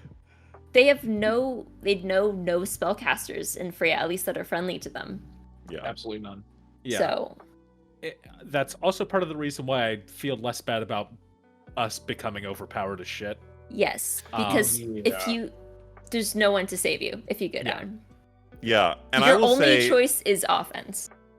Literally. yeah, I will say it's really important, just as this is kind of a side note to this, but it ends up relating to it pretty directly. How you create combat for your campaign should depend almost entirely on which of two like angles your party wants to take with combat, because some parties want to be gods. They want to utterly wreck combat, and the most fun part of combat in the story of D&D is being a fucking badass and Anime critting on shit. people all the time and pulling Callista darts out of enemies. But some parties really want to deal with the threat of death and the chance of any combat being a loss, and that those two things are very different. And so if you have both those characters, which sounds like maybe Jornar does, maybe you have to Yes. figure out how to Exactly. mix that. It, But yes, the exactly. important thing is asking and knowing what your party wants. Because that will dictate entirely how you set those things up to happen. And if they're not a party who wants to deal with the stress and the tension of potential death, you don't ever need to make your encounters that way. You can make your encounters in such a way that they feel like fucking badasses, and it's anime shit. But if they think we want do to believe that, and that's great. Sometimes you can have both, and that's awesome. If they want to be in a situation where they know that any potential combat could end up with a player death, then you should build your combats around that. Soon, TM. Kira, it's so clear that Kira will be the first to go. How to make Sean have a heart attack. Soon, TM. Step 1. Soon. Black Dragon. One, look, all Black I'm saying, one dragon. nat crit. Ash makes me so fucking nervous. The fucking glass cannon. One saving throw, the guy's gone. So Yeah. that's why I took Absorb Elements, because Fair I can, like, for the most part, if there's a saving throw that deals some kind of elemental damage, which is a decent number of them, I have still a line of defense, and I have my own forms of self-sustain. I have healing built into my kit. So, like, for the most part, Ash should be pretty solid unless I get hit with like a 7th level fireball. Then it could get tricky. Just one really bad nat 20 makes me super nervous. Mm-hmm. That Yeah. D20. One He's nat a 20 he's a scared. glass cannon who decided to be a frontliner. Mm-hmm. So Every time the you threat get is into even melee, higher. every time you get into melee, I get nervous. Yeah. Every single time. Yeah. And that's why I'm not 'Cause- playing yeah. the backline archer. I want to be up in the front so you don't Right. get hit. Yeah. Well, yeah, so there's always a game plan. Should Ash take an exuberant amount of damage, there's a game plan to get him back up. And hopefully it doesn't get past my AC of 26. So that's kind of, and that's how the character is designed. So I Yeah. mean, I'm just putting it out there. I don't think we get out of Freya without someone dying, but that's just my opinion. Damn. That is my First- take. Is that we don't get out without someone leaving. without First, someone you being have left to behind. get to Freya. We'll which get there could fine. be a challenge in its No, own we're way. gonna get there fine. It's getting out of there that will be. Don't count on it. Someone's gonna go. or someone's gonna die immediately. It's gonna be soon. How much time? I have. We got time. Okay. Does I got anyone have another, any we'll say other 40 questions? minutes. Or can I keep hitting mine? Yeah, any questions from chat? Otherwise, we will go down the list. Okay. Is there anyone in any chat? No? Okay. There are people in there, but They're balling. No one's questions. typing. They're balling. They're We're balling. Everything's balling. fine. Facts. Fair enough. Get it? So less about. Okay, I'm gonna take out the first half of this question because I really like the second part because the first one sucks dick. So I'm gonna not even read the fucking question. I'm gonna word it my way. In D&D, there's often arcs, and it's usually you take the arcs based on insert character, and you sort of focus on shit from their backstory, and you jump around to each person's shit, and usually it ends with everyone coming together in their end of backstory sort of thing. So with this question, it's how exactly outside of their arc. So when you pluck that character out from their arc and place them into someone else's, how do you still reward them and keep them feeling valued, even though it's not their arc? If the story beat isn't centered on their character, how do you make sure that they're just not left in the background by themselves? Well, thank you for calling my question shit. Wrecked. Oh, that was yours? It's my question. It was only first half. The second half was great. I don't even remember what it was. I'm gonna need a second to think on that for sure. It's a really good question. That's why I Yeah. read it and I was like, oh, I remember this one. I really liked it. Mm-hmm. You know what? Honestly, I don't know if there's a ton that you can do as a DM in that particular scenario unless you overlap.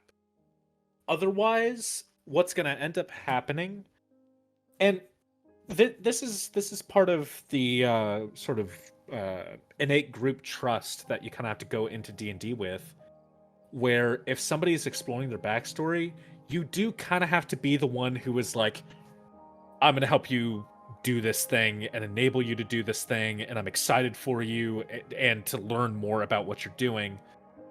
I think from the DM side, it's very tough to find an avenue to kind of at least find a way to get players involved. Ceristia's a fucking disaster with this. Due in part to the fact that, like, I gave specific guidelines for how people needed to create their characters, and 3 of them went completely off the reservation. Lamau! Completely. Like, just ignored the rules that I had put forward. Which is Yep. fine, because we figured it out.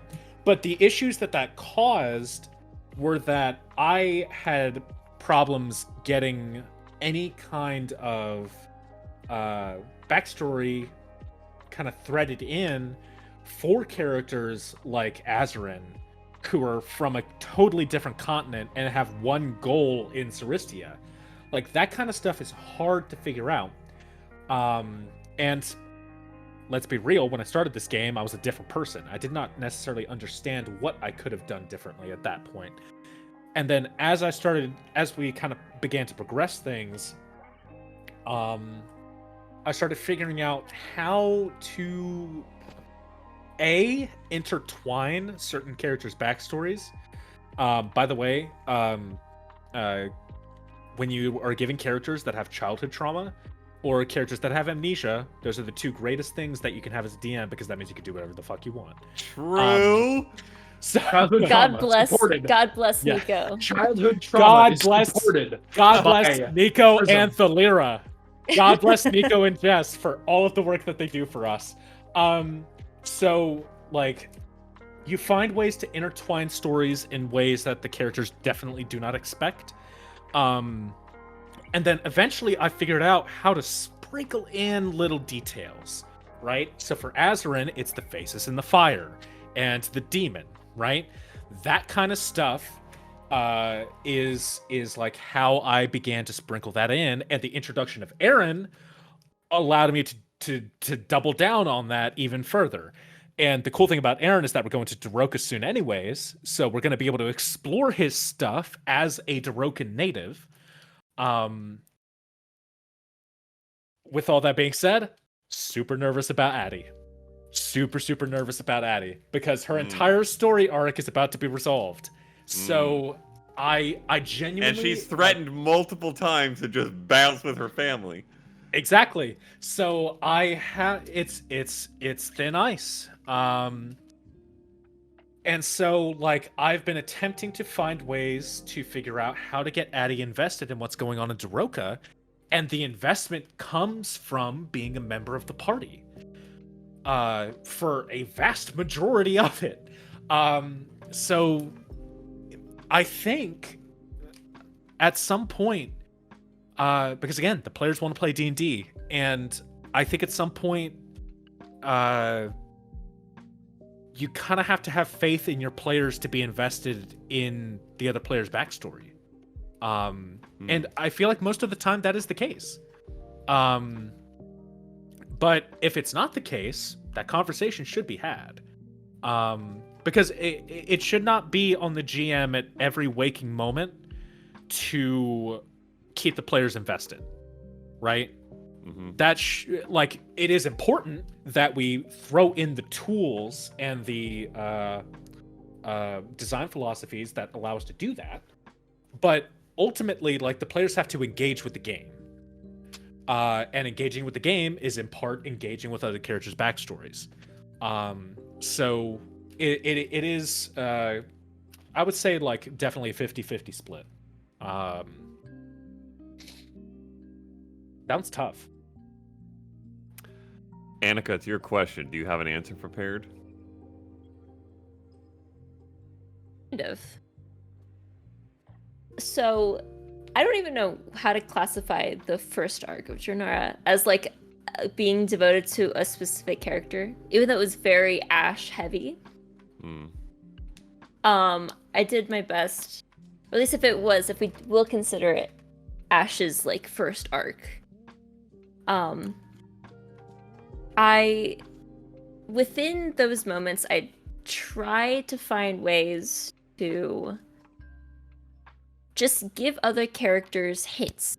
Give them those sprinkles of their backstory, something to keep them excited and invested. Like with, really mainly with Milo.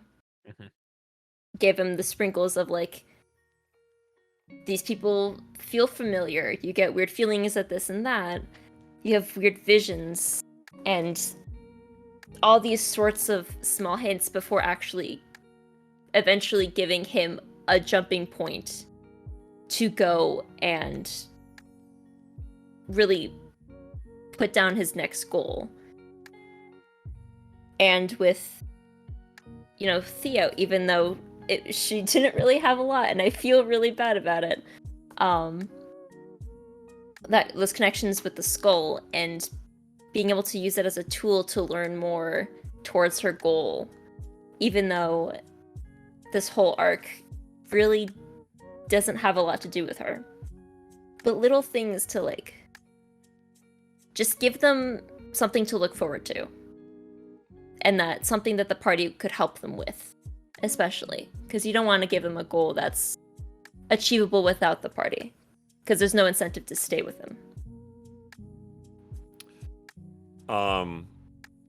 Mostly, I echo what these two have already said. In fact, literally while Sean was talking, I was preparing to use the Azerin example as exactly the kind of thing that, like, I was thinking about. I will say a couple things, so, like, specifying in on some of what they said, and then one thing also as an aside. I would say that not every arc has to specifically necessarily hone in on a particular character, and the first arc often doesn't, and I think maybe that's a little bit of where you're coming from, Anneka, is like, well, it's kind of hard to figure out because it wasn't really specifically anyone, and I kind of feel like it maybe shouldn't be. Yeah. So when Anthara started, incidentally, the way that I did things, we had a session 0.5. I had a session 0.5 with everyone individually, except there was a couple duos.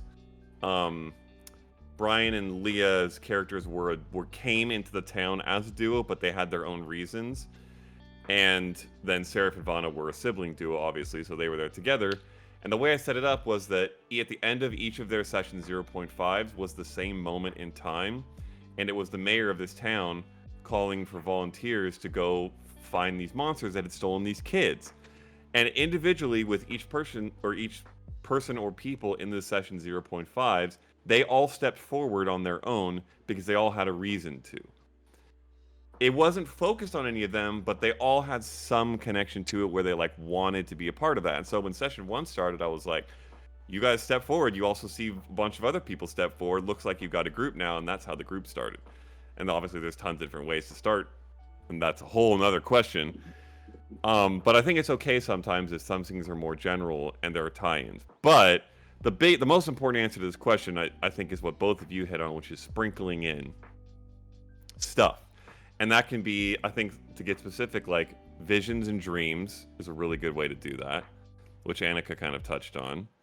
I think dropping in NPCs is a really great way to do that. Sometimes it is like NPCs they actually know. So like, for example, on the way from the northwest of Kathos in Proward, where the party started in Anthara, down to Eclipse's home city, where it has sort of transitioned into an arc that is heavily centered around Eclipse. The party stopped in Omara, which is the capital, and met Faye's whole family. And so we got to have a whole session of meeting Faye's family, and that was a fun thing. So meeting NPCs, sometimes though it's not even people they know, it's just people that you know that certain party members will engage with better than others. Or like, so they might be from their town, or they might be of a similar race if their race is unique and something about that interests them. Or they might do a similar job, or whatever it may be. You know your characters, and you know who might be interested in engaging with a certain NPC, and so you can drop that NPC in. One that I think of is when in Campaign 2 of Critical Role, when they were in Knott's hometown, which I can't remember the name of, Felderwin, and they were trying to figure out what was going on with her family. It was like her arc situation, and then Matt was like, a couple assembly members are walking in the street. And you know, in fact, you could see Liam just be like, ah! And that was a massive point of interest from him. They didn't need to be there. They might not have been there. Their work was involved, yes, but Matthew very intentionally dropped them in the street and let the party see them so that Caleb / Liam could be like, holy shit, that's huge to me and I'm really interested in it. And so like, you can do stuff like that. You can do the visions and dreams sort of thing. I think there's a lot of ways to pepper in stuff that you know your players who aren't in their arc will be interested in. And like Sean was saying, like, to a degree, they don't need to be, like, you don't need to pander to them all the time, and they have to find their own interests. But if you find bits and pieces to drop those kinds of things in, it can, like, renew their interest and vigor a little bit. And to sort of piggyback off of some of the points that Matt was making, Session 0 is super, super good for this, right? Mm-hmm. Because right off the bat, you give your players investment. And pre-Session 0, during the character creation process, it is also extremely effective to be able to help direct your players to create characters that have some kind of draw to the rest of the world at large in as realistic a way as is possible. Because ultimately, if they give you signs that they're interested to do certain things, that's all juicy threads that you can just pull on whenever the fuck you want, depending on where they end up going, right? Again, it's all about location in D&D, right? So, like, I think during the character creation process, this is where you can find a lot of that impact, a lot of that complicated, try to figure out how to fit other people's stuff in can be solved during the character creation process. And let's be clear, character creation does not end before the campaign begins. Ethan has sent probably about, I'm going to say 17 to 18 revisions to Valkyra's character backstory alone. Yeah. And we're on session 23. I did one last night. I did Yeah, another one exactly. last night. I literally So sent like, another don't page. and a half. yeah. So don't think that your character creation ends before the game begins. If there's something in the world that you see and you're like, that's really cool, and my character will probably think that's really cool too, I'm gonna talk with the DM and see whether or not we can make this a thing. Yeah. Fucking do it, Beautiful. man. Like that's the kind of thing, and that's also part of like active player engagement. Yep. And that's the kind of juicy stuff that you can look for. That just like that's what helps keep your players motivated. You know, you give them a world that is interesting. They see the things and they're like, hey, I want to do this. And then you as the DM are like, okay, here's how I can keep you invested in this. You know, it's all about the collaboration. What a surprise. Oh, that's incredible. Facts. I will say something that I was gonna just say really quickly for this goes for DMing and playing and all these sorts of things, and it's exactly why why Valkyria has so many revisions and additions to her backstory, and I do this when I DM as well. Is I will often write something. I will write the baseline of the character, and then I will go into the game, and things begin to develop as you play the game that become habits. The idea that Valkyria really doesn't like to run. She really hates it. She's done it. She said it multiple times and has been very irritated about it whenever the party tries to hide from something or get away from it. That was not, I didn't write that into her at the start. That was not a thing. What I did was realize that I was playing her like this for no reason at all. I just was. And I decided to then go back and revise why. I gave her a reason for it in her character. Why exactly does she not like to run? Other things like that. Where does she get this character aspect?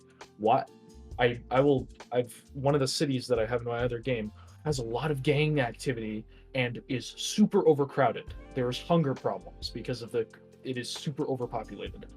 I homebrewed that off the top of my head and decided to then go back and make a whole reason and a whole story about why it has this problem. So something like that where you can go into the game and go, all right, now I'm out of it. Why did this happen? You can explain that. To then in the future be able to explain it. Yeah. There's It's no like when Liam and Marisha said that you're writing backwards at the same time you're writing forwards. Exactly. Yeah. There's no shame in going back and adding things that you hadn't thought of before. Yeah. Exactly. You just don't get it on the first draft. And as the DM, if you see opportunities to do that, you can suggest those changes, right? So I guess that is another way that you can kind of sprinkle that kind of stuff in, right? You can say like, hey, I think it'd be really cool if you added this kind of stuff to your backstory. And you can hash it out with the player if that's the way you want it to go. Anneka and I will literally, like, just the last few days, I think once a day at the very least, I'll walk out of this room into there and she'll go, or we meet in the kitchen or something and she'll go, so I had this thought and I think you should do this. And I was like, huh? So like, what if this was this? What if this was the case? And I was like, sure. Yeah. Go nuts. He brushes I it off. don't know. I say yes to a lot of things when it comes to D&D, when it comes to like, hey, I should do this with your character, because at the end of the day, it's gonna be spicy. And every time your player says yes, it's another piece of barbed wire to wrap around the bat. I love it. I love adding. Oh, Valkyria! I keep adding barbed wire. That's the greatest part about her. Yeah. It's a bat Feeding with me. At It's this just point, it's a nails gun- after nails after At nails. this point, it's a gun lance. Like, Oh my god. at this point, it's just a gun. It's loaded up, man. It's just a It's loaded. loaded. It could, Safety is yeah. off. Safety's off at this point. Yeah, exactly. How much time do I have left?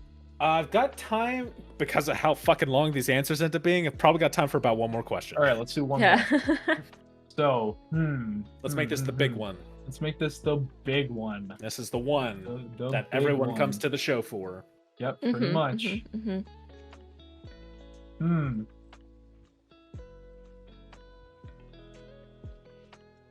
So how is everyone ending their campaign? Yeah, Rocks fall, everyone Everyone dies. dies.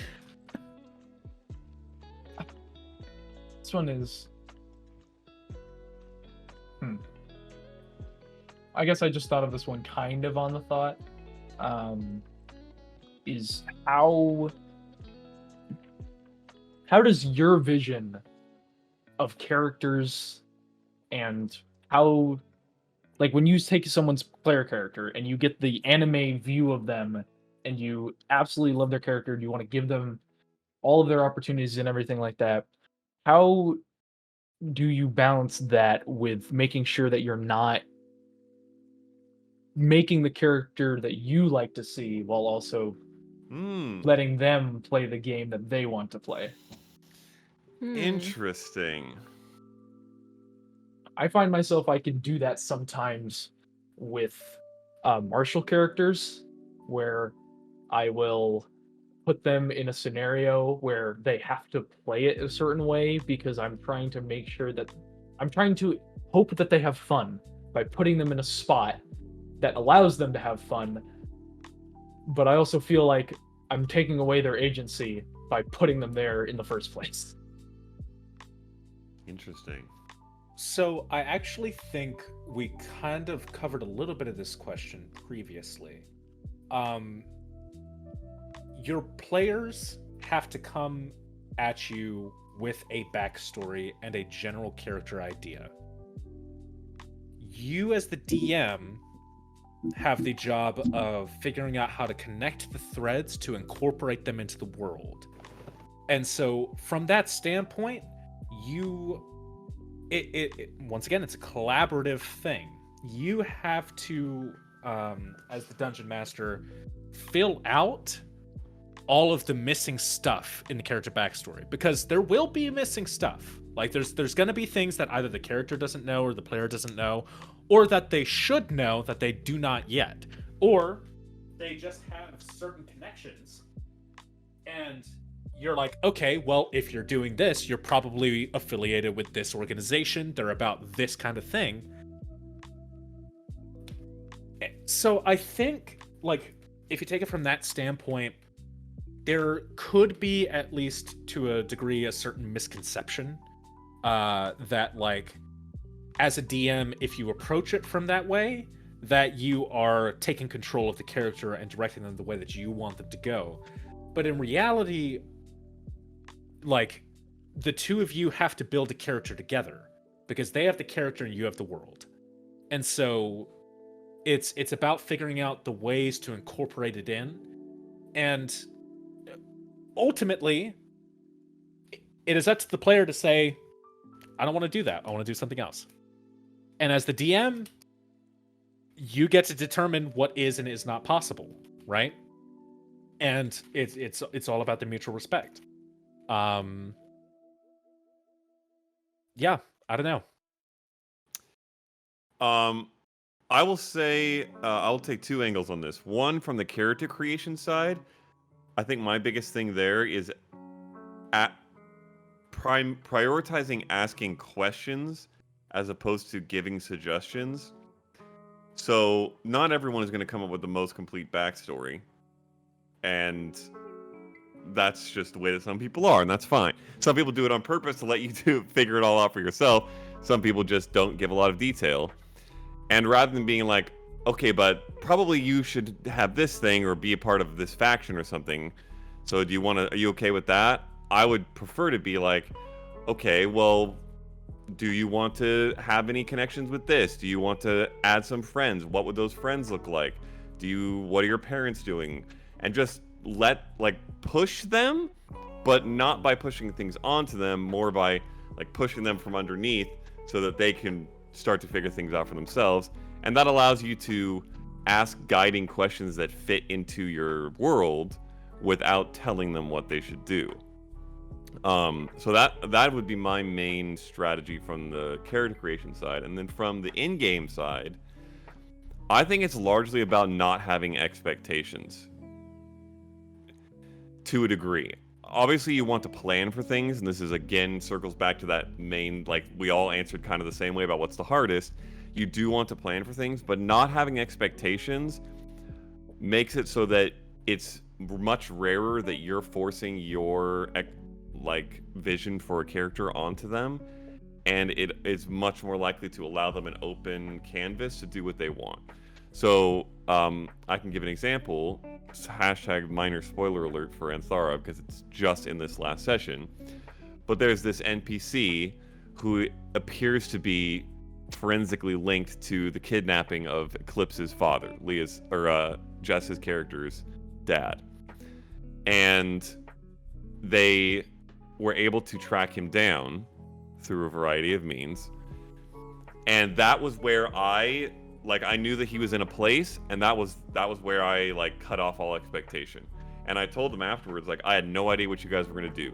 They could have busted in his door. They could have tried to peek through the windows to find him. They could have asked around to find him. They could have knocked, which is what they ended up doing, and talking to him. They could have cased his house and just waited for him to come out. There were so many different ways that it could have gone.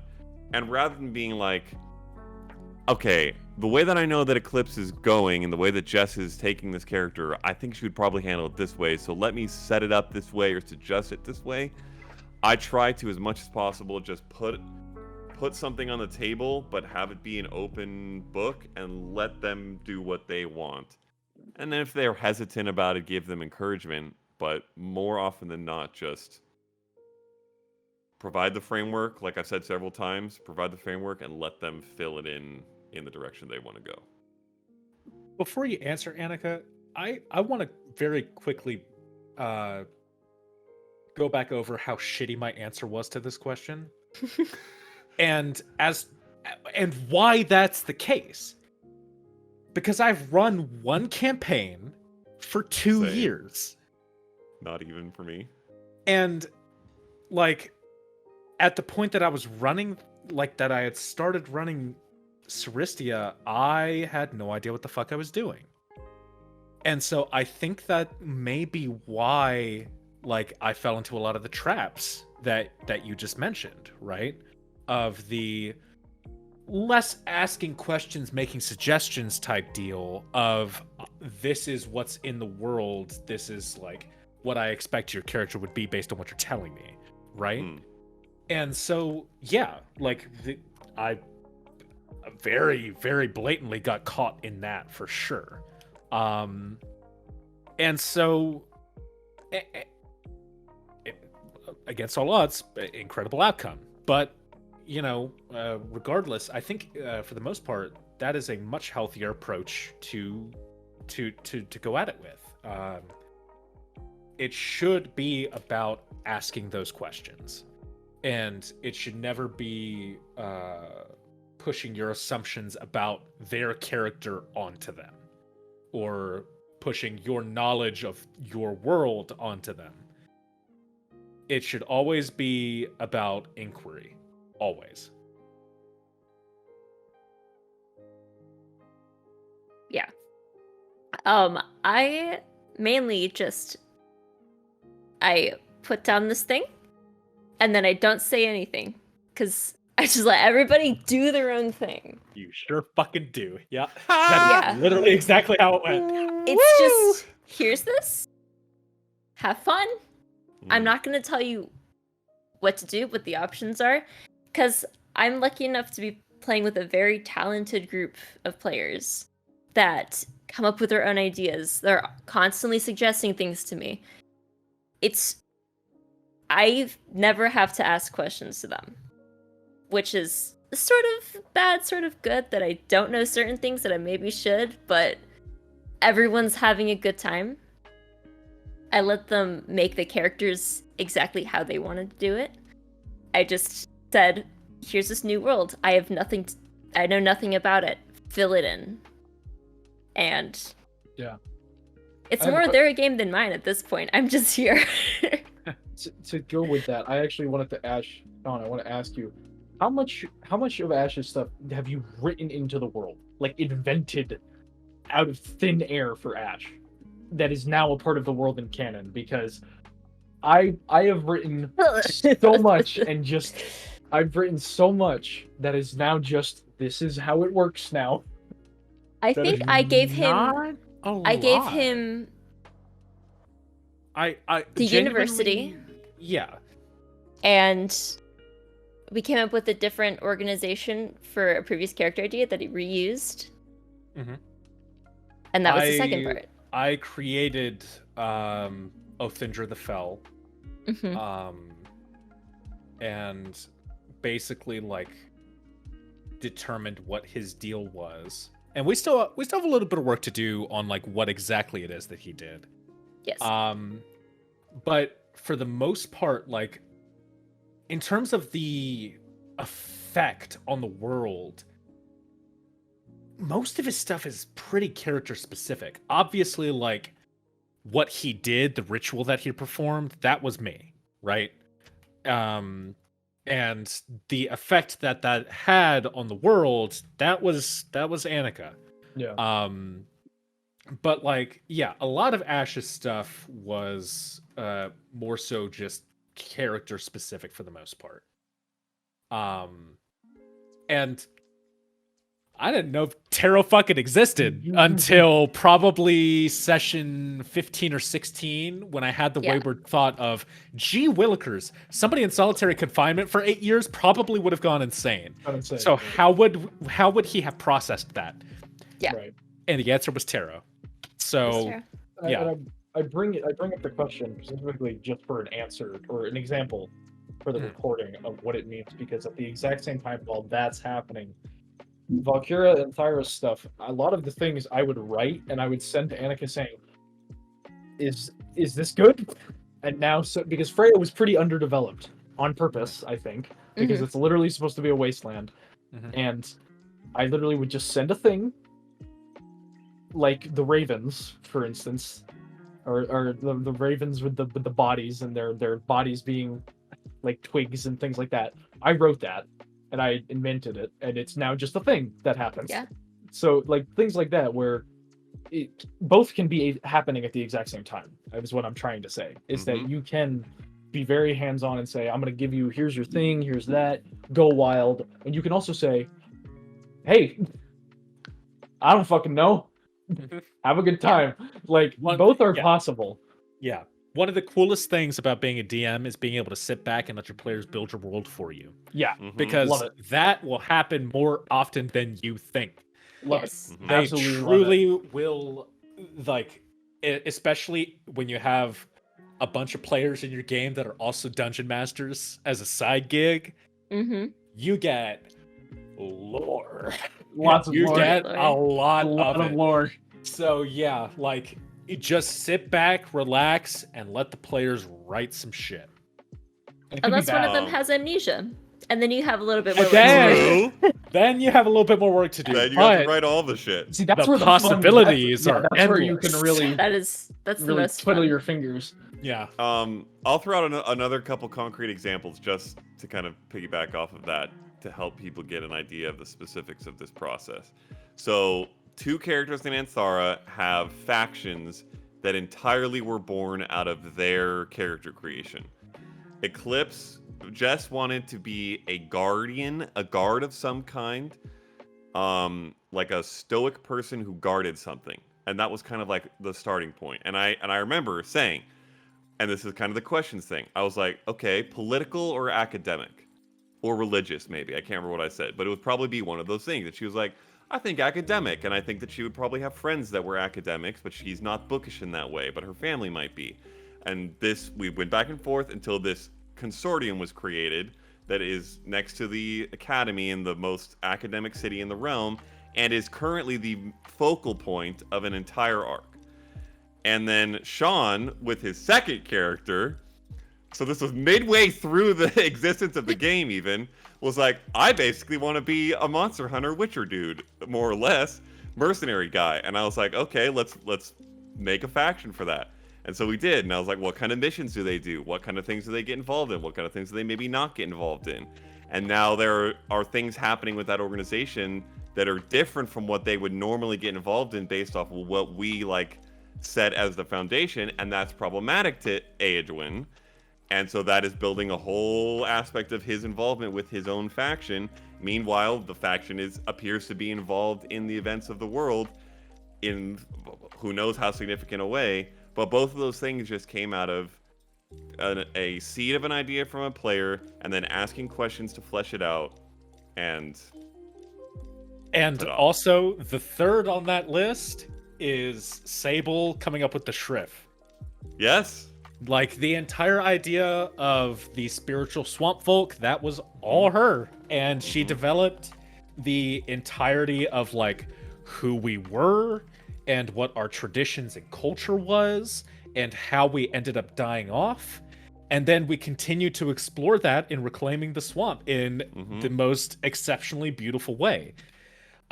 So yeah, give your players room to breathe and ask them questions because like they'll make some shit, man. They'll make some really good stuff.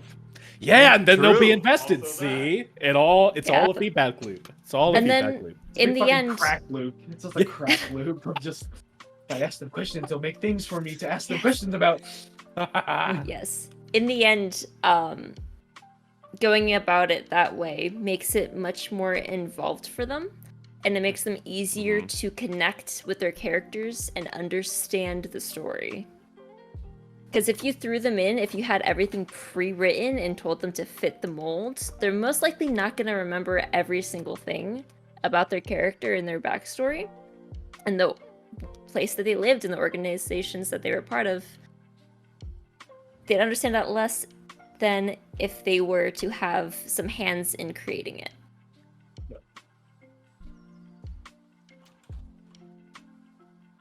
That's a good Okay. question to end on. Yeah, it is. That's a It's good really question. That one came out of random. I don't know where that came from. Yeah. I just Yeah. randomly thought of it. One more from Leah, though. Whose one more. PCs you want to Actually, kill was the really most? interesting. Who would you decide to kill the most in your games? For the plot, she For the- specifies. It For the has to be a plot. player character. It can't be an NPC. It has to be a player character. It says who's Player PC, so specifically PC. In terms of who would be the fucking juiciest to kill off. Yeah. In terms of Oh, plot development. Fucking would it be? Azarin. Absolutely. 100% Azarin. And Matthew knows exactly why, and the rest of the party does not. 100% of the way Azarin. She's so Holly is confused here. and hurt. Like Why? it would be astronomically crazy if she were to die now. So, yeah. In the best kind of way, but I know you'd be fine with it. We've had that talk. Oh no. We've had that chat. Yep. Cammy answered for me, but I actually do agree it would be Brightwing. Sorry, Leah, if you're still here. But almost entirely, if not entirely, because that would be the most interesting to see the party wrestle with. Because when you kill like an innocent soul, it's tough. And the healer. Oh yeah, true. Oh boy. How am I gonna get my HP back? Facts. Hi, I'm the paladin. Yeah. I get Revivify, Lay on Hands, and Cure Yay. Wounds. Yay, there's two of them. For Chornara? Shit. The real answer is Redelia, but I can't pick Redelia because she's an NPC. And I she's know. beloved and must be protected at all costs. And I Yes. think I would actually get I know my- murdered if I do so. You would. I know my personal answer for You know- Janara as you- a whole. I think Same. Sean probably has the exact same one. Probably. How about we yes. count Matt count it down? I want to see if we all say the exact same name. Okay. After Same three. name? Okay. Wait, Three. hold on. I really gotta think about it though, because I want to make Right sure. now, if you were to kill them, I think this person would cause I'd want to die. My life would be over if this person died in the game. Oh gosh. Okay, I I think don't That know. could have- be anyone. I would Yeah, have no I don't know if- purpose. I don't know if I'm on the right page anymore. I don't think See- so either. Really? Yeah. Yeah. Okay, I just think say it's- them then. Yeah. Who do you think? We're going down the list. Yeah. Anneka? Oh You're god. the DM. You should I- say it first. Yeah. Yeah, the question was for you, technically. Who would I want to kill the most for the plot? I don't know. I don't. Obviously, like, I feel like the obvious answer is Valkyra. But Interesting. Some strange pick. none of the characters are at a place yet where I would kill them and feel like it would be justified in the plot or like beneficial to the plot. Hmm. Because we're kind of in an in-between moment. Oh, definitely. Mhm. I don't think it should happen. I'm saying if one of them were to die, my personal pick, I think Milo dying would be a fucking disaster for the entirety Yeah. of the game. My That's where I favorite thought my you were going. my favorite character interaction in the entire game is the Ash and Milo bromance. And Yes. seeing that fail, I think would kill me inside. It's not even the Valkyria. The Valkyria Maya stuff is adorable, obviously, but the Milo interactions with every single character so far, I would die. I think that the entire party would have a serious moment of like, fuck. I won't say Milo dying is not a possibility for the upcoming sessions. I say it would So, be the juiciest and probably the saddest. I was back and forth on Milo. That was the one that I was trying to figure out. Because on the one hand, like, he is extremely involved with pretty much everybody in the party save maybe Thyra, right? Yeah. And so, like, him disappearing would be rough. At the same Yes. time, Ash probably would not give a shit currently. Because he is physically incapable of doing so. True. So, like, the impact it would have on him in the moment would likely be not as significant. Or, to lean back into the Milo being the most plot-heavy one, maybe it triggers something and everything changes, you know? Yeah. Milo, Milo is the top you pick. know? Milo's the top pick. So, like, I think it's gotta be Milo. I think out of character though, Theo, I think dying would I I have think to take a would- month-long break. Yeah. Yeah, Yes. If that Theo would be died, bad. we're taking a month-long That's break. the Absolutely. Brightwing thing of like That's the the wholesome. lovable. I was Alia, awesome. don't you fucking dare No, do that. that's not even funny. That's like That's not not funny. even funny. You're gonna kill yourself with your She's own gonna fireball jump 'cause into you're a trying to boiling fucking lake. You're trying to light up some fucking wizard feed, and you're gonna blow yourself up with a fireball. Tries to light some incense with a fireball. Hey, Yeah. dude, light me up. Hey, yo, light me up real quick. I got you. Boom. Yeah. Theo dying, though, would be bad for us in the real world. In the real Yes. world, I would have I think, and honestly, all of them. I don't think a single character could die Yeah, without not me a single having character being in this able to- campaign could die without me having to take a break. Yeah, That's just- No. It would take me a minute to really. I'd book us comprehend all. I would book everyone therapy afterwards. I Therapy, think. yeah, Perfect. me. Perfect. All right, Cool. is that that it? everything? That's it. Okay. Thank you all for joining for this episode of the D&D Roundtable. This has been a tremendous time with Prism, Anneka, and Matt. Please, like and subscribe, share with your friends, support the channel, and donate to my Patreon. Fact. Get the fuck out of here. See you next Oh. time. See you later, Oklahoma. Oh my